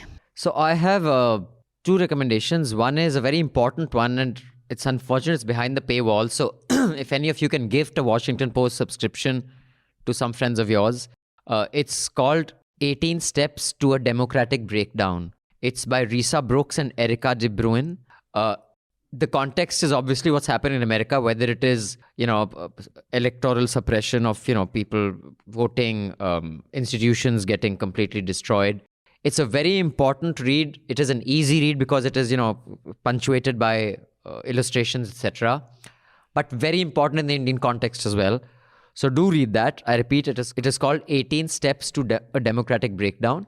And the second recommendation is like that wonderful subscriber had told us about their, treaties between the Queen or the Crown and local communities. Consider The Lobsterman, which is a Planet Money podcast. It talks about the fishing rights of the natives of a particular area which was taken over during colonization, and how the new modern companies are trying to kind of annul those agreements. So on that note, I shall say goodbye, and I will not play a song for you, but a wonderful Merry producer, Christmas, also you should Jude, say. the awful and awesome, who has a lovely voice, will sing a Christmas song for you. So come, Jude. Or you'll be fired tomorrow. That'll be a Christmas gift. So Jude is right here. He's going to sing, and we will all join him in singing a Christmas ditty. La la la la la la. Any song, Christmas. Let's sing something about Christmas. You're Christian. Why are you asking me? I'm a Punjabi. I'll just sing. Yo honey, sing. No, don't. Please. So if you ask Let me, him take. I'll Snatch the mic, Jude, quickly. If you ask me, I'll go native. So I'm asking you. You go native, man. Jingle bell, jingle bell, jingle bell rock. Hey! Jingle bells swing and jingle bells ring. Ring. Slowing and blowing up bushels of fun. Fun. Now the jingle hop has begun. Jingle bell, jingle bell rock. rock. Jingle bells chime and jingle bell time. Dancing and prancing in Jingle Bell Square. Square. In the frosty air. That's it. Oh my God. But it's Fade away. Well, time is a swell time to go gliding in one horse sleigh. Wow. So I hope you loved Jude. That is a wonderful producer of Awful and Awesome, Jude, who has a career as a musician. And I'm going to be a sidekick at the back. When you finish, I'll say, rock, rock, rock. So have a great Christmas. Be kind, be generous to people. Give whatever you don't need. And be tolerant of just the goodness around. If it bothers you so much, stay home and sado. Just don't sado outside. Bye, guys. Goodbye. All the News Laundry podcasts are available on Stitcher, iTunes, and any other podcast platform. Please subscribe to News Laundry. Help us keep news independent. To catch all our podcasts on news, pop culture, current affairs, and sport, visit newslaundry.com. Follow us on Facebook, Twitter, and Instagram, and subscribe to our YouTube channel. We want to bring you the stories that matter, whether it be through interviews, round reports, videos, or podcasts. So, if you believe in our vision, do head over to our website newslaundry.com and click on the subscribe button.